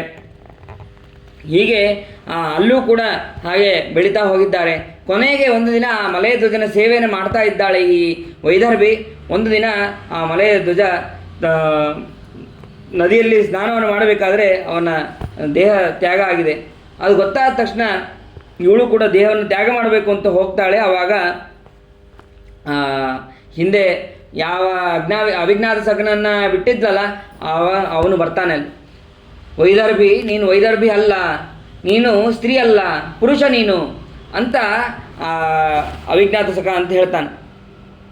ಆವಾಗ ನೀನು ಕರ್ಮದಲ್ಲಿ ಆಸಕ್ತನಾಗಿರೋದನ್ನು ಬಿಟ್ಟು ಧ್ಯಾನ ಮಾರ್ಗ ಭಗವಂತನ ಜ್ಞಾನವನ್ನು ತಿಳಿದು ಮೋಕ್ಷವನ್ನು ಹೊಂದು ಅಂತ ಹೇಳಿ ಹೇಳ್ತಾನೆ. ಆವಾಗ ನಾರದರು ಇಷ್ಟೆಲ್ಲ ಹೇಳಿದ ಮೇಲೆ ಏನು ಅರ್ಥ ಆಯ್ತಾ, ಏನೋ ಕರ್ಮ ಮಾರ್ಗಕ್ಕಿಂತ ಜ್ಞಾನ ಮಾರ್ಗ ಶ್ರೇಷ್ಠ ಅಂತ ಹೇಳಿದ್ರೆ, ಆದರೆ ಇದೇನೋ ಕತೆ ಹೇಳಿದ್ರೆ ನನಗೇನು ಗೊತ್ತಾಗಲಿಲ್ಲ. ಅದಕ್ಕೆ ಹೇಳ್ತಾರೆ, ಪುರಂಜನ ಅಂತಂದರೆ ಒಬ್ಬ ಜೀವ, ಪಟ್ಟಣ ಅಂತಂದರೆ ದೇಹ. ಅವನಿಗೆ ಅನೇಕ ವಿಧವಾದಂತಹ ಪಶು ಪಕ್ಷಿ ಮೊದಲಾದಂತಹ ಅನೇಕ ದೇಹಗಳು ಬರ್ತಾ ಇತ್ತು. ಅದು ಯಾವುದೂ ಕೂಡ ಅವನಿಗೆ ಇಷ್ಟ ಆಗಲಿಲ್ಲ. ಕೊನೆಗೆ ಜೀವನಿಗೆ ಮೆಚ್ಚುಗೆ ಆಗುವಂತಹ ದೇಹ ಅಂತಂದರೆ ಅದು ಮನುಷ್ಯ ದೇಹ. ಆ ದೇಹ ಮತ್ತು ಹಿಮಾಚಲದ ಉತ್ತರ ದಿಕ್ಕಿಗೆ ಬಂದ, ದಕ್ಷಿಣ ದಿಕ್ಕಿಗೆ ಬಂದ ಅಂತಂದರೆ ಅದು ಈ ಮನುಷ್ಯ ದೇಹವನ್ನು ಪಡೆದ ಅಂತ ಅರ್ಥ. ಮತ್ತು ಅಲ್ಲಿ ಪ್ರಮದ ಅಂತಂದರೆ ಅದು ಬೇರೆ ಯಾರಲ್ಲ, ಬುದ್ಧಿ ಅಂತ ಅರ್ಥ. 5 ಹೆಡೆಯ ಸರ್ಪ ಅಂತಂದರೆ ಪಂಚಪ್ರಾಣ. ಮತ್ತು 11 ಭಟರು ಅಂತಂದರೆ 11 ಇಂದ್ರಿಯಗಳು. ಅದರ ನಾಯಕ ಒಬ್ಬ ಇದ್ದ ಅಂತಂದರೆ ಮನಸ್ಸು. ಮತ್ತು ಉಳಿದಂತಹ 10 ಪಂಚ ಜ್ಞಾನೇಂದ್ರಿಯ ಪಂಚ ಕರ್ಮೇಂದ್ರಿಯಗಳು ಜೀವ ಏನು ಮಾಡ್ತಾನೆ ಅಂತಂದರೆ ಬುದ್ಧಿ, ಮನಸ್ಸು, ಇಂದ್ರಿಯಗಳ ಮತ್ತು ಪ್ರಾಣಗಳ ಸಮೇತವಾಗಿ ದೇಹದಲ್ಲಿ ಸೇರ್ತಾನೆ. ಮತ್ತು ಭಟರ ದಾಸೆಯರೆಂದರೆ ಆ ಇಂದ್ರಿಯಗಳ ವ್ಯಾಪಾರ. ಇದೆಲ್ಲವನ್ನು ಕೂಡ ಅಲ್ಲಿ ತಿಳಿಸ್ತಾರೆ. ಮತ್ತು ಆ 9 ದ್ವಾರಗಳು ಅಂತಂದರೆ ಪೂರ್ವ ದಿಕ್ಕಿಗೆ 5 ಮತ್ತು ಹೀಗೆ 5 ದ್ವಾರಗಳಿಲ್ಲ, 9 ದ್ವಾರ ಇತ್ತಲ್ಲ, ಅದು ಯಾವುದು ಅಂತಂದರೆ ದೇಹದ 9 ರಂಧ್ರಗಳೇ ನವದ್ವಾರಗಳು. 2 ಕಣ್ಣು, 2 ಮೂಗು, 1 ಬಾಯಿ, ಇವುಗಳೇ ಪೂರ್ವ. ಮತ್ತು ಕೆಳಗಿನ 2 ರಂಧ್ರಗಳು ಪಶ್ಚಿಮ ದ್ವಾರಗಳು, ಬಲಗವಿ ಮತ್ತು ಉತ್ತರ ದ್ವಾರ, ಎಡಗವಿ ದಕ್ಷಿಣ ದ್ವಾರ. ಜೀವ ಆಯಾ ಇಂದ್ರಿಯಗಳ ಸಮೇತವಾಗಿ ಕಣ್ಣು ಮೊದಲಾದಂತಹ ದ್ವಾರಗಳ ಮೂಲಕ ಬೇರೆ ಬೇರೆ ವಿಷಯಗಳನ್ನು ಅನುಭವ ಮಾಡ್ತಾ ಇರ್ತಾನೆ. ವಿಷಯ ಪದಾರ್ಥಗಳನ್ನು ನೋಡ್ತಾ ಇರ್ತಾನೆ ಕಣ್ಣುಗಳಿಂದ, ಮತ್ತು ಬೇರೆ ಬೇರೆ ವಿಷಯ ಪದಾರ್ಥಗಳನ್ನು ಕೇಳ್ತಾ ಇರ್ತಾನೆ. ಹಾಗೆ ತಿಳಿಸ್ತಾನೆ. ಮೇಲೆ ರಂಧ್ರವಿಲ್ಲದಂತಹ ಕೈಗಳು ಮತ್ತು ಕಾಲುಗಳು, ಅವು ಕೈಗಳಿಂದ ಕೆಲಸ ಮಾಡ್ತಾನೆ, ಕಾಲುಗಳಿಂದ ಓಡಾಡ್ತಾನೆ. ಇದೆಲ್ಲವನ್ನು ಕೂಡ ತಿಳಿಸ್ತಾರೆ. ಆಮೇಲೆ ಇದರ ಅರ್ಥ ಏನು ಅಂತಂದರೆ, ಆ ಪ್ರಮಾದ ಅದರಲ್ಲೇ ಯಾವಾಗಲೂ ಆಸಕ್ತನಾಗಿದ್ದ ಅಂತಂದರೆ ನಾವು ಸಂಸಾರದಲ್ಲೇ ಆ ಬುದ್ಧಿಯಲ್ಲೇ ಬುದ್ಧಿ ಹೇಳಿದ ಹಾಗೆ ನಾವು ಕೇಳ್ತಾ ಇದ್ವಿ ಅಂತ ಅನ್ನೋದನ್ನು, ಬುದ್ಧಿಗೆ ತಕ್ಕಂತೆ ಬೇರೆ ಬೇರೆ ಇಂದ್ರಿಯಗಳ ವ್ಯಾಪಾರವನ್ನು ಮಾಡ್ತಾ ಇದ್ದ. ಮತ್ತು ಇದು ಕೇವಲ ಆ ಪುರಂಜನನ ವ್ಯಾಪಾರದ್ದಲ್ಲ, ಇದು ಇಡೀ ಒಬ್ಬ ಜೀವ ಏನೇನು ಮಾಡ್ತಾನೆ ಅಂತ ಅನ್ನೋದನ್ನು ಇದು ತಿಳಿಸ್ತಾನೆ. ಅಂದರೆ ಜ್ಞಾನ ಮಾರ್ಗವನ್ನು ಬಿಟ್ಟು ಕರ್ಮ ಮಾರ್ಗದಲ್ಲಿ ಆಸಕ್ತನಾಗಿ ಇರಬಾರ್ದು ಅಂತನ್ನೋದನ್ನು ತಿಳಿಸ್ತಾರೆ. ಅದಾದಮೇಲೆ ಚಂಡವೇಗ ಅಂತಂದರೆ ಏನು ಅಂತಂದರೆ ಕರಾಲ ರಹಸಕಾಲ. ಆ ಕಾಲ ಬರುತ್ತೆ, ಯಾರಿಗೇ ಆದರೂ ಒಂದಲ್ಲ ಒಂದು ದಿವಸ ಮೃತ್ಯು ಅಂತ ಅನ್ನೋದು ಇದ್ದೇ ಇರುತ್ತೆ ಅಂತಹ. ಮತ್ತು 360 ಗಂಧರ್ವರು ಮತ್ತು 360 ಗಂಧರ್ವಿಯರು ಅಂತಂದರೆ ಯಾರು ಅಂತಂದರೆ 1 ವರ್ಷದಲ್ಲಿ ಬರುವಂತಹ 360 ಹಗಲು ರಾತ್ರಿ, ಅದನ್ನು ತಿಳಿಸ್ತಾರೆ. ಹಾಗೆ ಕಾಲ ಕಳೀತಾ ಇರುತ್ತೆ. ಒಂದು ದಿನ ಸೂರ್ಯ ಉದಯ ಆಯಿತು ಅಂತಂದರೆ ನಮ್ಮ ಆಯುಷ್ಯ ಒಂದು ದಿನ ಮುಗೀತು ಅಂತ ಹೇಳಿ ದುಃಖ ಪಡಬೇಕು. ಹಾಗೆ ದೇಹವು ಕೂಡ ಕಾಲ ಹೋದಂಗೆ ದೇಹವು ಕೂಡ ಶಿಥಿಲ ಆಗ್ತಾ ಹೋಗುತ್ತೆ. ಮತ್ತು ಪಂಚಪ್ರಾಣಗಳ ವ್ಯಾಪಾರ ಅದು ಕಮ್ಮಿ ಆಗ್ತದೆ, ಮತ್ತು ಜಾಸ್ತಿ ಆಗುತ್ತೆ, ಹೋಗುತ್ತೆ, ಬರುತ್ತೆ. ಇಷ್ಟಾದರೂ ಕೂಡ ಆ ಜೀವ ವಿಷಯ ಸುಖದಲ್ಲಿ ಆಸಕ್ತನಾಗಿ ಕಾಲ ಹೋಗ್ತಾ ಇರೋದ್ರ ಬಗ್ಗೆ ಸರ್ವತಾ ಎಚ್ಚರ ಆಗೋದಿಲ್ಲ ಅವನಿಗೆ. ಕೊನೆಗೆ ಕಾಲಕನ್ಯೆ ಅಂತಂದರೆ ಮುಪ್ಪು. ಆ ಮುಪ್ಪನ್ನು ಯಾರು ದುರ್ಭಗ ಅಂತಂದರೆ ಮುಪ್ಪು. ಮತ್ತು ಜ್ವರ ಮರ ಎಲ್ಲವೂ ಕೂಡ ಬರುತ್ತೆ, ನಮಗೆ ರೋಗಾದಿಗಳು ಬರುತ್ತೆ. ಅದು ಎಲ್ಲರೂ ಕೂಡ ಬೇಡ ಅಂತಲೇ ಹೇಳ್ತಾರೆ. ಅವಳು ಮದುವೆ ಆಗರು ಅಂತಂದ್ರೆ ಎಲ್ಲರೂ ಬೇಡ ಅಂತಂದರು. ಹಾಗೆ ನಾವು ಮುಪ್ಪು ಬೇಕು ಅಂತ ಯಾರು ಕೂಡ ಕೇಳೋದಿಲ್ಲ, ಮುಪ್ಪು ಬೇಡ ಅಂತಲೇ ಅಂತಾರೆ. ಹಾಗೆ ಯವನರ ರಾಜ ಅಂತಂದರೆ ಮೃತ್ಯು ದೇವತೆ, ಆ ಪ್ರಜ್ವಾರ ಅಂತಂದರೆ ಜ್ವರ ದೇವತೆ. ಹೀಗೆ ಜ್ವರ ಮರಣ ಎಲ್ಲವೂ ಕೂಡ ಬರುತ್ತೆ. ಅದಾದ ಮೇಲೆ ಇವೆಲ್ಲದರಿಂದ ಪೀಡಿತನಾಗಿ ಅವನು ದೇಹವನ್ನು ಬಿಟ್ಟು ಅವನು ಮರಣವನ್ನು ಹೋಗ್ತಾನೆ. ಕೊನೆಗೆ ಪುರುಷರಿಗೆ ಅತಿಯಾದಂತಹ ಸ್ತ್ರೀ ಸಹವಾಸದಿಂದ ಸ್ತ್ರೀ ಜನ್ಮ ಅಂತನ್ನುವಂತಹ ಬರೋ ಸಂಭವ ಇರುತ್ತೆ. ಹಾಗಾಗಿ ಅವನಿಗೆ ಸ್ತ್ರೀ ಜನ್ಮ ಅಂತ ಅನ್ನೋದು ಬಂದಿದೆ. ಅವನ ಮಕ್ಕಳು ಬೆಳೆದಂತೆ ಕರ್ಮಗಳು ಕೂಡ ಬೆಳೀತದೆ. ಮತ್ತು ಒಬ್ಬನಿಂದ 5,000 ಮಕ್ಕಳು ಮತ್ತು ಅಂತಂದರೆ ಒಂದು ದೇಹದಿಂದ ಅನೇಕ ಕರ್ಮಗಳು ಸಂಪಾದನೆ ಆಗ್ತಾ ಹೋಗುತ್ತೆ. ಹೀಗೆ ಅದನ್ನೆಲ್ಲವನ್ನು ಕೂಡ ಅಲ್ಲಿ ತಿಳಿಸ್ತಾರೆ. ಆದ್ದರಿಂದ ಕೊನೆಗೆ ಅವಿಜ್ಞಾತ ಸಖ ಅಂತಂದರೆ ಅವನು ಬೇರೆ ಯಾರೂ ಅಲ್ಲ, ಅವನು ಭಗವಂತ. ಅವನು ಯಾವಾಗಲೂ ನಮ್ಮ ಹೃದಯದಲ್ಲಿ ಇರ್ತಾನೆ. ಅಂತಹ ಭಗವಂತನನ್ನು ನಾವು ಧ್ಯಾನವನ್ನು ಮಾಡಬೇಕು. ಆ ಪರಮಾತ್ಮನ ಅಧೀನದಲ್ಲಿ ನಾವು ಇದ್ದೇವೆ ಅಂತ ಅನ್ನೋದನ್ನು ತಿಳಿಬೇಕು. ಹೀಗೆ ಇದೆಲ್ಲವನ್ನು ಕೂಡ ನಾರದರು ಇವನಿಗೆ ಪ್ರಾಚೀನ ಬರೆಗೆ ತಿಳಿಸ್ತಾರೆ. ಆಯಿತು, ಸರಿ, ಹಾಗಾದರೆ ಇನ್ನು ಮೇಲೆ ನಾನು ಕರ್ಮವನ್ನು ಮಾಡೋದಿಲ್ಲ, ಜ್ಞಾನ ಮಾರ್ಗವನ್ನು ಮಾಡ್ತೀನಿ ಅಂತ ಹೇಳಿ ಆ ಜ್ಞಾನವನ್ನು ಪಡೆದು ಅವನು ಕೂಡ ಶ್ರೇಷ್ಠವಾದ ಗತಿಯನ್ನು ಹೊಂದಿದ್ದಾನೆ. ಅದಾದ ಮೇಲೆ ಪ್ರಾಚೀನ ಬರ್ರಿ ಅವರು ಪ್ರಚೇತಸರು ಅವರೆಲ್ಲರೂ ಕೂಡ ತಪಸ್ಸಿಗೆ ಹೋಗಿದ್ದರು. ತಪಸ್ಸನ್ನು ಮುಗಿಸ್ಕೊಂಡು 10,000 ವರ್ಷಗಳ ಕಾಲ ತಪಸ್ಸನ್ನು ಮಾಡಿ ಅವರು ಬರ್ತಾರೆ. ತಮಗೆ ಬೇಕಾದಂತಹ ವರವನ್ನು ಪಡೆದು ಅವರು ಬರ್ತಾರೆ. ಅದಾದ ಮೇಲೂ ಅವರು ಹೇಳ್ತಾರೆ, ನಾವು ಮಾಡಿದಂತಹ ಎನ್ನ ಸ್ವದೀತಂ ಗುರವ ಪ್ರಸಾದಿತ ವಿಪ್ರಾಶ್ಚ ವೃದ್ಧಾಶ್ಚ ಸದಾನುವೃತ್ಯ ಆರ್ಯ ಅನಾಥ ಸುಹೃದೋ ಭ್ರಾತರಶ್ಚ ಸರ್ವಾಣಿ ಭೂತಾನ್ ನೆನಸೂಯೈವ. ನಾವು ಮಾಡಿದಂತಹ ಯಜ್ಞ, ದಾನ, ತಪಸ್ಸು ಅದು ಏನೇ ಇದ್ದರೂ ಕೂಡ ಅದು ಎಲ್ಲವೂ ಕೂಡ ನಿನ್ನ ಪ್ರೀತಿಗೆ ಕಾರಣ ಆಗಬೇಕು. ನಾವು ಎಷ್ಟೋ ಇದನ್ನು ಮಾಡ್ತಾ ಇರ್ತೀವಿ, ಏನೇ ಕರ್ಮಗಳನ್ನು ಮಾಡ್ತಾ ಇರ್ತೀವಿ, ಅದೆಲ್ಲವೂ ಆ ಕರ್ಮಗಳಲ್ಲಿ ಈ ರೀತಿಯಾದಂತಹ ಪ್ರಾರ್ಥನೆ ಇರಬೇಕು. ಹೇಗೆ ದುಂಬಿ ಕಮಲದ ಮಕರಂದ ಅದು ಸಿಕ್ಕಾಗ ಬೇರೆ ಏನನ್ನೂ ಕೂಡ ಹೇಗೆ ಬಯಸೋದಿಲ್ಲವೋ ಹಾಗೆ ನಿನ್ನ ಪ್ರೀತಿಯನ್ನು ಬಿಟ್ಟು ನಾವು ಏನನ್ನೂ ಕೂಡ ಬಯಸೋದಿಲ್ಲ, ನಮಗೆ ಯಾವುದೂ ಕೂಡ ಬೇಡ ಅಂಥೇಳಿ ಋಣೀಮಹೇತೆ ಪರಿತೋಷಣಾಯ, ನಿನ್ನ ಸಂತೋಷ ಆದರೆ ಸಾಕು, ನಮಗೆ ಅದು ಬೇರೆ ಏನು ಬೇಡ ಅಂಥೇಳಿ ಹೇಳಿದಾಗ ಅದಕ್ಕೆ ಸೃಷ್ಟಿಯನ್ನು ಮಾಡಬೇಕು ಅಂತ ಹೇಳಿ ಅವರಿಗೆ ಭಗವಂತ ಅನುಗ್ರಹವನ್ನು ಮಾಡ್ತಾನೆ. ಅದಾದ ಮೇಲೆ ಅವರು ಅಲ್ಲಿಂದ ಬರ್ತಾರೆ. ಅಲ್ಲಿಂದ ಇಷ್ಟು 10,000 ವರ್ಷ ತಪಸ್ಸನ್ನು ಮಾಡಿ ಹೊರಗೆ ಬಂದು ನೋಡ್ತಾರೆ, ಎಲ್ಲವೂ ಕೂಡ ಗಿಡ ಮರಗಳೆಲ್ಲವೂ ಕೂಡ ಬೆಳೆದು ಹೋಗಿದೆ. ಮತ್ತು ಅದನ್ನು ತಮ್ಮ ತಪಸ್ಸಿನಿಂದ ಅದನ್ನು ಸುಡ್ತಾ ಇದ್ದಾರೆ. ಆವಾಗ ಅದನ್ನು ಸುಡಬೇಡ್ರಿ ಅಂಥೇಳಿ ಆ ವನಸ್ಪತಿಗಳ ದೇವತೆ ಬಂದು ಅಲ್ಲಿ ಹೇಳಿದಾಗ ಮಾರಿಷ ಅನ್ನುವಂತಹ ಕನ್ಯೆಯನ್ನು ಅವರೆಲ್ಲರೂ ಕೂಡ ವನಸ್ಪತಿ ದೇವತೆಗಳೇ ಸಾಕಿರ್ತಾರೆ. ಆ ಮಾರಿಷಾಳನ್ನು ಕೊಟ್ಟು ಮದುವೆಯನ್ನು ಮಾಡ್ತಾರೆ. ಮದುವೆಯನ್ನು ಮಾಡಿ ಅಲ್ಲಿ ಮಾರಿಷೇಳೆಯಲ್ಲಿ ಪ್ರಚೇತಸರಿಂದ ದಕ್ಷ ಪ್ರಜಾಪತಿಗಳು ಮತ್ತೆ ಹುಡ್ತಾರೆ. ನೋಡ್ರಿ, ಹಿಂದೆ ಅವರು ರುದ್ರದೇವರಿಗೆ ಅವಮಾನ ಮಾಡಿದ್ದಕ್ಕೆ ಆಡಿನ ಮುಖ ಬಂತು, ಅಷ್ಟೇ ಅಲ್ಲ, ಮತ್ತೆ ಬ್ರಹ್ಮದೇವರಿಂದ ಹುಟ್ಟಿದಂತಹ ದಕ್ಷ ಪ್ರಜಾಪತಿ ಇಲ್ಲಿ ಪ್ರಚೇತಸರಿಂದ ಹುಟ್ಟುತ್ತಾರೆ. ಅಂತಹ ಪ್ರಚೇತಸರು ಅವರಿಗೆ ಮತ್ತೆ ಕಾರ್ಯದಕ್ಷರಾಗಿರ್ತಾರೆ. ಆದ್ದರಿಂದ ಅವರಿಗೆ ದಕ್ಷ ಅಂತನ್ನುವಂತಹ ನಾಮಕರಣವನ್ನು ಮಾಡ್ತಾರೆ. ಮುಂದೆ ಅವರಿಂದ ಇಡೀ ಜಗತ್ತೆಲ್ಲವೂ ಕೂಡ ಮತ್ತೆ ಬೆಳೆಯುತ್ತೆ, ಪ್ರಜೆಗಳಿಂದ ತುಂಬಿತು ಅಂತ ಅನ್ನೋದನ್ನು ಅಲ್ಲಿ ತಿಳಿಸ್ತಾರೆ. ಇದಾದ ಮೇಲೆ ಮೈತ್ರೇಯರು ವಿದುರನಿಗೆ ಇದೆಲ್ಲವೂ ಕೂಡ ಭಗವಂತನ ಮಹಿಮೆ, ಇಷ್ಟು ಆ ಭಗವಂತನ ಲೀಲೆಗಳನ್ನು ಇಷ್ಟು ನೀನು ತಿಳಿಸುತ್ತಾರೆ. ಇದೆಲ್ಲವನ್ನು ತಿಳ್ಕೊಂಡಂತಹ ವಿದುರ ತಾನು ಕೂಡ ಮುಂದೆ ತೀರ್ಥಯಾತ್ರೆಗೆ ಹೋಗ್ತಾನೆ. ಇಲ್ಲಿಗೆ ವಿದುರ ಮೈತ್ರೇಯರ ಸಂವಾದ ಅಂತ ಅನ್ನೋದು ಮುಗಿಯುತ್ತೆ. ಮುಂದೆ ಶುಕಾಚಾರ್ಯರು ಪ್ರಿಯವ್ರತ ರಾಜನ ಚರಿತ್ರೆಯನ್ನು ಹೇಳ್ತಾರೆ. ಒಂದು 5 ನಿಮಿಷ. ಆ ಪ್ರಿಯವ್ರತ ರಾಜ ಪ್ರಶ್ನೆ ಮಾಡ್ತಾನೆ. ಮೊದಲಿಗೆ ಪರೀಕ್ಷಿತ ರಾಜ ಪ್ರಶ್ನೆ ಮಾಡ್ತಾನೆ, ಪ್ರಿಯವ್ರತೋ ಭಾಗವತ ಆತ್ಮಾರಾಮ ಕಥಂ ಮುನೆ ಗೃಹೇ ರಮತ ಎನ್ಮೂಲ ಕರ್ಮಬಂಧ ಪರಾಭವ. ಅವನು ಪ್ರಿಯವ್ರತ ಅವನು ರಾಜ್ಯ ಬೇಡ ಅಂತ ಹೇಳಿದ್ದ, ಮಹಾವಿರಕ್ತ ಅವನು. ಅಂತಹ ವಿರಕ್ತನಾದವನು ಈ ರಾಜ್ಯದಲ್ಲಿ ಇದ್ದು ರಾಜ್ಯವನ್ನು ಆಳಿದ ಹೇಗೆ? ಅವನು ನಾರದರ ಶಿಷ್ಯ ಅಂತ ಕೇಳಿದ್ವಿ. ಅಂತಹ ನಾರದರ ಶಿಷ್ಯನಾದಂತಹ ಅವನು ಆ ಪ್ರಿಯವ್ರತ ರಾಜ ಈ ಸಂಸಾರದಲ್ಲಿ ಇದ್ದು ರಾಜ್ಯವನ್ನು ಆಳಿದ ಹೇಗೆ? ಅದನ್ನು ಹೇಳ್ರಿ ಅಂತ ಅವರು ಪರೀಕ್ಷಿತ ರಾಜ ಪ್ರಶ್ನೆ ಮಾಡಿದಾಗ ಅದಕ್ಕೆ ಶುಕಾಚಾರ್ಯ ಹೇಳ್ತಾರೆ,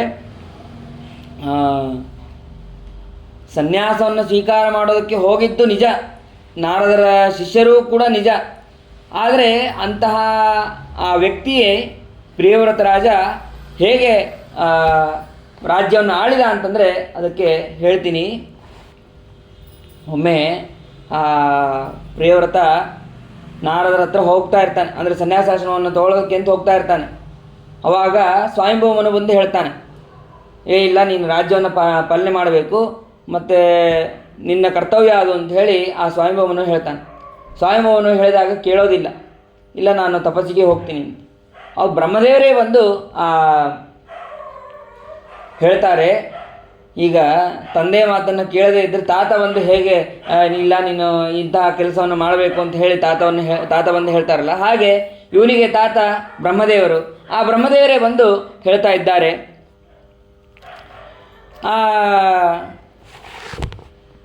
ಭಗವಂತನ ಅನುಗ್ರಹದಿಂದ ಭಗವಂತನ ಕೆಲಸದಲ್ಲಿ ನಾವು ಕೂಡ ಯಾವಾಗಲೂ ಕೂಡ ಇರ್ತೀವಿ. ಆ ಬ್ರಹ್ಮದೇವರು ಹೇಳುವಂಥ ಮಾತು, ಯದ್ವಾಚಿತಂತ್ರ್ಯಾಂ ಗುಣಕರ್ಮನಾಮಭಿಃ ಸ್ವದಾಮಭಿರ್ವತ್ಸ ವಯಂ ಸುಯೋಜಿತಃ ಸರ್ವೇ ವಹಾಮೋ ಬಲಿಮೀಶ್ವರಾಯ ಪ್ರೋತಾನಸೀವ ದ್ವಿಪದೇ ಚತುಷ್ಪದಃ.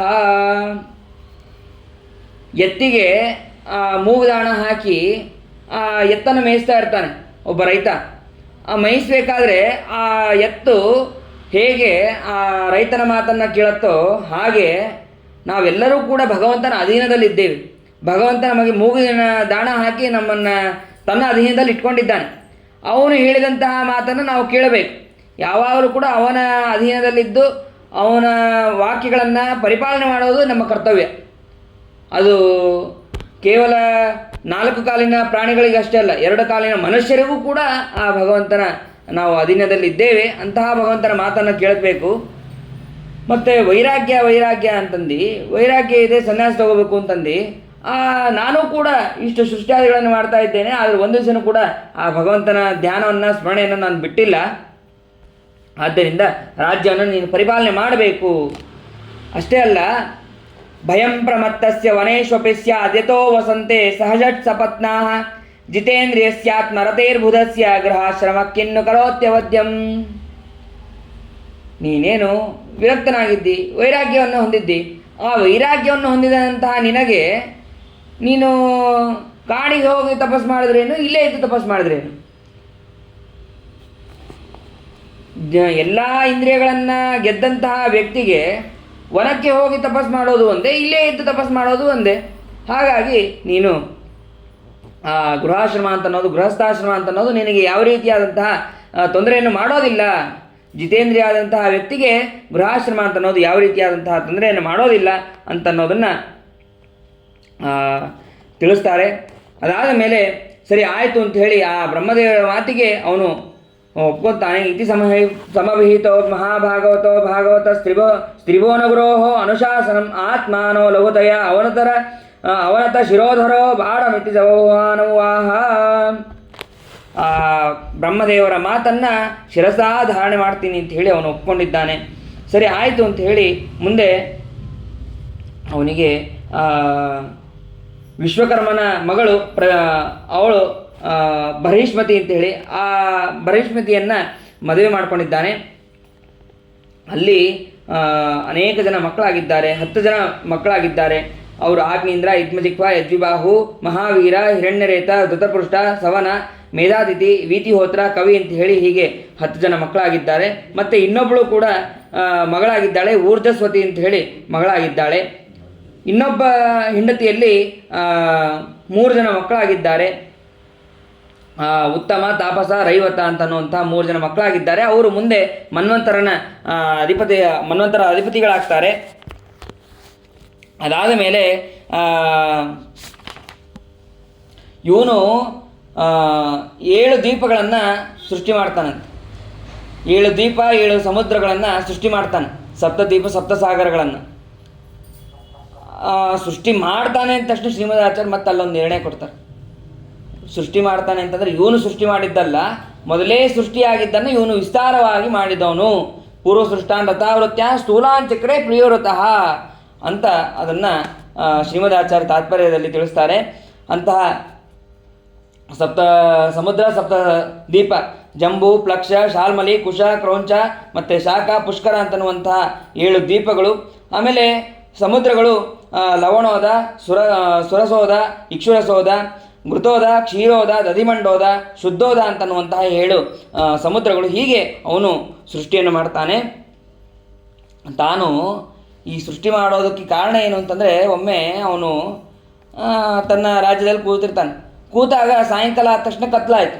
ಯಾಕೆ ಕತ್ಲಾಕಾಯಿತು ಅಂತಂದು ವಿಚಾರ ಮಾಡಿದ್ರೆ, ಇಲ್ಲ ಸೂರ್ಯಾಸ್ತ ಆಯಿತು. ಸೂರ್ಯಾಸ್ತ ಆದರೆ ಅದು ಕತ್ಲಾಗೇ ಆಗತ್ತೆ ಅಂಥೇಳಿ ನಾನೇ ತನ್ನ ರಥದಿಂದ ನಾನು ಸುತ್ತುತ್ತೀನಿ ಅಂತ ಹೇಳಿ 7 ಬಾರಿ ಪ್ರದಕ್ಷಿಣೆ ಮಾಡ್ತಾನೆ. ಮೇರು ಪರ್ವತವನ್ನು 7 ಬಾರಿ ಪ್ರದಕ್ಷಿಣೆ ಮಾಡಿದ್ದಾಗ ಆವಾಗ ಆದಂತಹದ್ದೇ ಈ 7 ದ್ವೀಪ 7 ಸಮುದ್ರಗಳು ಅಂತ ಅನ್ನೋದನ್ನು ತಿಳಿಸ್ತಾರೆ. ಇದು ಭಾರಿ ಆಶ್ಚರ್ಯವಾದದ್ದು. ಯಾಕೆಂದರೆ ಇಂತಹ ಅದ್ಭುತ ಕಾರ್ಯವನ್ನು ಮಾಡ್ತಾರೆ ಅಲ್ಲ, ಹಾಗಾಗಿ ಆಶ್ಚರ್ಯವಾದದ್ದು ಅಂತಂದರೆ ಅದಕ್ಕೆ ಹೇಳ್ತಾರೆ, ನೈವಂ ವಿಧ ಪುರುಷಕಾರ ವೃಕ್ರಮಸ್ಯ ಪುಂಸಾಂ ತದಂಗ್ರಿ ರಸ ಜಿತಷಡ್ಗುಣಾನಾಂ ಚಿತ್ರಂ ವಿದೂರ ವಿಗತಃ ಸಕೃದಾದೀತ ಎನ್ನಾಮಧೇಯ ಮಧುನಾ ಸಜಹಾತಿ ಬಂಧಂ.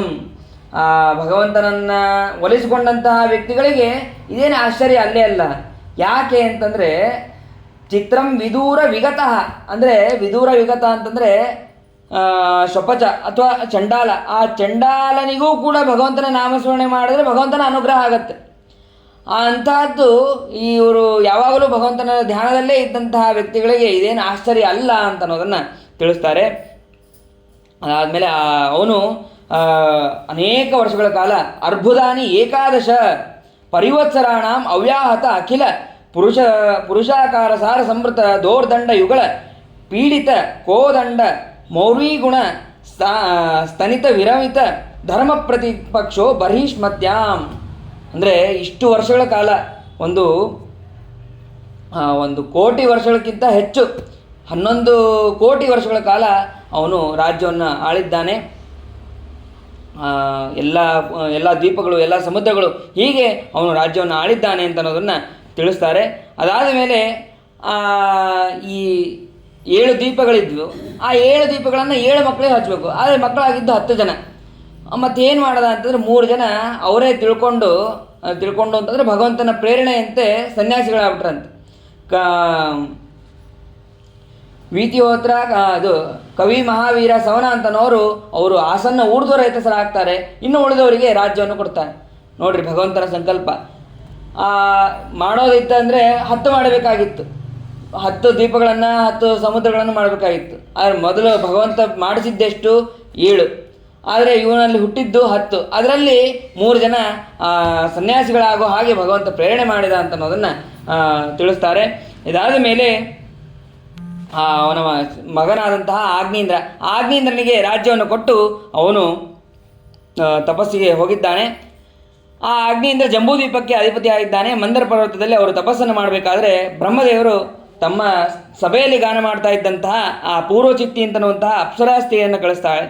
ಆ ಅಪ್ಸರಾಸ್ತ್ರೀಗೆ ಮೋಹಗೊಂಡು ಆಗ್ನೇಂದ್ರ ರಾಜನಿಗೆ ವಿವಾಹವನ್ನು ಮಾಡ್ಕೊತಾನೆ.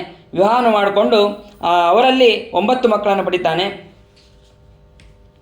ಆ 9 ಮಕ್ಕಳನ್ನು ಪಡೆದು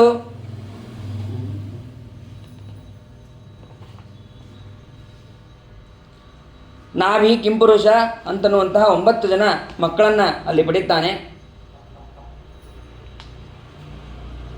ನಾಭಿ ಕಿಂಪುರುಷ ಹರಿವರ್ಷ ಇಳಾವೃತ ರಮ್ಯಕ ಹಿರಣ್ಮಯ ಕುರು ಭದ್ರಾಶ್ವ ಕೇತುಮಾಲ ಅಂತನ್ನುವಂತಹ 9 ಜನ ಮಕ್ಕಳನ್ನು ಪಡಿತಾರೆ. ಅವರೆಲ್ಲರಿಗೂ ಕೂಡ ಅಗ್ನಿಗಳ ಹೆಸರೇ ಇದು. ಆ ಅಗ್ನಿಯ ಹೆಸರನ್ನು ಇಟ್ಟಿದ್ದಾನೆ. ಅದಾದ ಮೇಲೆ ಮಕ್ಕಳು ತಾಯಿಯ ಅನುಗ್ರಹದಿಂದ ಸ್ವಾಭಾವಿಕವಾಗಿ ಬಲಿಷ್ಠರು ಮತ್ತು ಸುಂದರ ಆಗ್ತಾ ಇದ್ದಾಗ ಅವರು ಮೇರು ಪ್ರಜಾಪತಿಗಳಂತಹ ಮಕ್ಕಳಾದಂತಹ ಮೇರುದೇವಿ, ಲತಾ, ರಮಾ, ಶ್ಯಾಮ ಮೊದಲಾದಂತಹ 9 ಹೆಣ್ಣು ಮಕ್ಕಳನ್ನು ಮದುವೆ ಆಗ್ತಾರೆ ಅಂತ ಅನ್ನೋದನ್ನು ಅಲ್ಲಿ ತಿಳಿಸ್ತಾರೆ. ಆ ನಾಭಿರಾಜನಿಗೆ ತಾನು ರಾಜ್ಯವನ್ನು ಕೊಟ್ಟು ಆಗ್ನೇಂದ್ರನು ಕೂಡ ಅವನು ವನಕ್ಕೆ ಹೋಗಿದ್ದಾನೆ. ಆ ನಾಭಿ ಮೇರುದೇವಿಯನ್ನು ಮದುವೆ ಮಾಡಿಕೊಂಡು ಅಲ್ಲಿ ವಿಶಿಷ್ಟವಾದಂತಹ ತಪಸ್ಸನ್ನು ಮಾಡ್ತಾ ಇದ್ದಾನೆ. ಭಗವಂತನನ್ನು ಸ್ತೋತ್ರ ಮಾಡ್ತಾ ಮತ್ತೆ ಯಾಗ ಮಾಡಬೇಕು ಅಂತ ಹೋಗ್ತಾ ಇದ್ದಾನೆ. ಶ್ರೇಷ್ಠವಾದಂತಹ ಮಗ ಆಗಬೇಕು ಅಂತ ಹೇಳಿ ಯಾಗ ಮಾಡೋಕ್ಕೆ ಅಂತ ಹೋಗ್ತಾ ಇದ್ದಾನೆ. ಆವಾಗ ಭಗವಂತ ಯಾಗದಲ್ಲಿ ಪ್ರತ್ಯಕ್ಷನಾಗಿದ್ದಾನೆ. ಪ್ರತ್ಯಕ್ಷನಾಗಿದ್ದಾಗ ಋಷಿಗಳು ಸ್ತೋತ್ರ ಮಾಡ್ತಾರಂತೆ. ಮೊದಲು ಆ ಋಷಿಗಳು ಹೇಳ್ತಾರೆ, ನಮಗೆ ಏನು ಬೇಡ, ಏನು ಬೇಕು ಅಂತಂದರೆ ಅಥ ಕಥಂಚಿತ್ ಸ್ಖಲನ ಕ್ಷುತ್ಪತನ ಜೃಂಭಣ ದುರವಸ್ಥಾನಾದಿಷು ವಿವಶಾನಾಂನಃ ಶ್ರೀಮಚ್ಚರಣಾರವಿಂದ ಸ್ಮರಣಾಯ ಜ್ವರವರಣ ದಶಾಯಾಮಪಿ ಸಕಲ ಕಶ್ಮಲ ನಿರಸನಾನಿ ತವ ಗುಣಕೃತ ನಾಮಧೇಯಾನಿ ವಚನ ಗೋಚರಾಣಿ ಭವಂತು. ಆ ಭಗವಂತ ಪ್ರತ್ಯಕ್ಷನಾದಾಗ ಅವ್ರು ಕೇಳೋದು ಏನು ಅಂತಂದರೆ, ನಾವು ಕೆಳಗೆ ಬೀಳ್ತೀವಿ, ಹೇಳ್ತೀವಿ, ಅಥವಾ ಹೊರಳಾಡ್ತಿರ್ತೀವಿ, ಏನೇ ಮಾಡ್ತಾ ಇರ್ತೀವಿ, ಎಲ್ಲ ಸಮಯದಲ್ಲೂ ಕೂಡ ನಮಗೆ ನಿನ್ನ ಪಾದದ ಸ್ಮರಣೆ, ನಿನ್ನ ಪಾದ ಕಮಲದ ಸ್ಮರಣೆ, ನಿನ್ನ ಸ್ಮರಣೆ ಯಾವಾಗಲೂ ಕೂಡ ಬರಲಿ. ಅಷ್ಟೇ ಅಲ್ಲ, ಕೆಳಗೆ ಬಿದ್ದಾಗ ಎದ್ದಾಗ ಓಡಾಡ್ಬೇಕಾದ್ರೆ, ಇದು ಸೀನ್ಬೇಕಾದ್ರೆ ಆಕಳಿಸ್ಬೇಕಾದ್ರೆ ಅಷ್ಟೇ ಅಲ್ಲ, ಜ್ವರ ಮರಣ ದಶಾಯಾಮಪಿ, ಜ್ವರ ಬಂದಾಗ ಮತ್ತು ಮರಣ ಬಂದಾಗೂ ಕೂಡ ನಿನ್ನ ಎಲ್ಲ ರೀತಿಯಾದಂತಹ ಪರಿಹಾರವನ್ನು ಮಾಡುವಂತಹ ನಿನ್ನ ನಾಮ ನಮ್ಮ ಯಾವಾಗಲೂ ಕೂಡ ಮುಖದಲ್ಲಿ ಬರಲಿ, ಬಾಯಲ್ಲಿ ಬರಲಿ ಅಂತ ಅನ್ನೋದನ್ನು ಮೊದಲು ಪ್ರಾರ್ಥನೆ ಮಾಡ್ತಾರೆ. ಸರಿ, ಇಷ್ಟು ಪ್ರಾರ್ಥನೆ ಮಾಡಾದ್ಮೇಲೆ ಮತ್ತೆ ಮುಂದೆ ಏನು ಬೇಕು, ಮುಖ್ಯವಾದ ವರ ಏನು ಬೇಕು ಅಂತ ಕೇಳಿದಾಗ ಅದಕ್ಕೆ ಹೇಳ್ತಾರೆ, ಪ್ರಜಾಂ ಭವಾದೃಶೀಂ ಆಶಾಸನಃ ಈಶ್ವರಂ ಆಶಿಷಾಂ. ನಿನಗೆ ಸಮಾನನಾದಂತಹ ಮಕ್ಕಳು ಬೇಕು ಅಂತ ಹೇಳಿ ಈ ರಾಜ ಕೇಳ್ಕೊತಾ ಇದ್ದಾನೆ ಅಂತ ಋಷಿಗಳು ಹೇಳಿದಾಗ, ಅದಕ್ಕೆ ನನಗೆ ಸಮಾನವಾದವರು ಯಾರೂ ಇಲ್ಲೇ ಇಲ್ಲ, ನನ್ನ ಸಮಾನದವರು ಈ ಜಗತ್ತಿನಲ್ಲೇ ಯಾರೂ ಇಲ್ಲ, ಅದಕ್ಕೆ ಏನು ಮಾಡಬೇಕು? ಮತ್ತು ಬ್ರಾಹ್ಮಣರ ಮುಖದಿಂದ ಬಂದಿದೆ, ಅದು ಯಾವುದೂ ಕೂಡ ವ್ಯರ್ಥ ಆಗಬಾರ್ದು. ಬ್ರಹ್ಮವಾದೋ ನಮೃಷಾ ಭವಿತುಮರ್ಹತಿ ಮಮೇವ ಈ ಮುಖಂ ಯದ್ ದ್ವಿಜದೇವ ಕುಲಂ. ಯಾಕೆ ಅಂತಂದರೆ ಆ ಮುಖದಿಂದನೇ, ಭಗವಂತನ ಮುಖದಿಂದನೇ ಬ್ರಾಹ್ಮಣರು ಹುಟ್ಟಿದ್ದಾರೆ. ಹಾಗಾಗಿ ಆ ಬ್ರಾಹ್ಮಣರ ಮುಖದಿಂದ ಬಂದಂತಹ ಮಾತು ಸುಳ್ಳಾಗಬಾರ್ದು. ಏನು ಮಾಡಬೇಕು? ನಾನೇ ಅವತಾರ ಮಾಡ್ತೀನಿ ಅಂತ ಹೇಳಿ ಆ ಭಗವಂತ ಅಲ್ಲಿ ಋಷಭನಾಮಕನಾಗಿ ಭಗವಂತ ಅವತಾರವನ್ನು ಮಾಡ್ತಾನೆ. ನಾಭಿ ಹಾಗೂ ಮೇರುದೇವಿಯಲ್ಲಿ ಋಷಭನಾಮಕನಾದಂತಹ ಭಗವಂತ ಅವತಾರವನ್ನು ಮಾಡಿ ಮುಂದೆ ಅವನು ರಾಜ್ಯವನ್ನು ಆಳ್ತಾನೆ ಅಂತ ಅನ್ನೋದನ್ನು ಅಲ್ಲಿ ತಿಳಿಸ್ತಾರೆ. ಅವನು ಯಾವ ರೀತಿಯಾಗಿ ರಾಜ್ಯವನ್ನು ಆಳಿದ ಅಂತ ಅನ್ನೋದನ್ನೆಲ್ಲವನ್ನು ಕೂಡ ನಾಳೆ ದಿನ ತಿಳಿಯೋಣ ಅಂತ ಹೇಳ್ತಾ ನನ್ನೆರಡು ಮಾತನ್ನು ಮುಗಿಸ್ತೇನೆ. ಹರೇ ನಮಃ. ಶ್ರೀಕೃಷ್ಣ ಅರ್ಪಣಮಸ್ತು. ಏನ ಭಾವೇತ್ ಪುಣ್ಯಂ ತದಾಪ್ನೋತು ಗುರುರ್ಮಮ.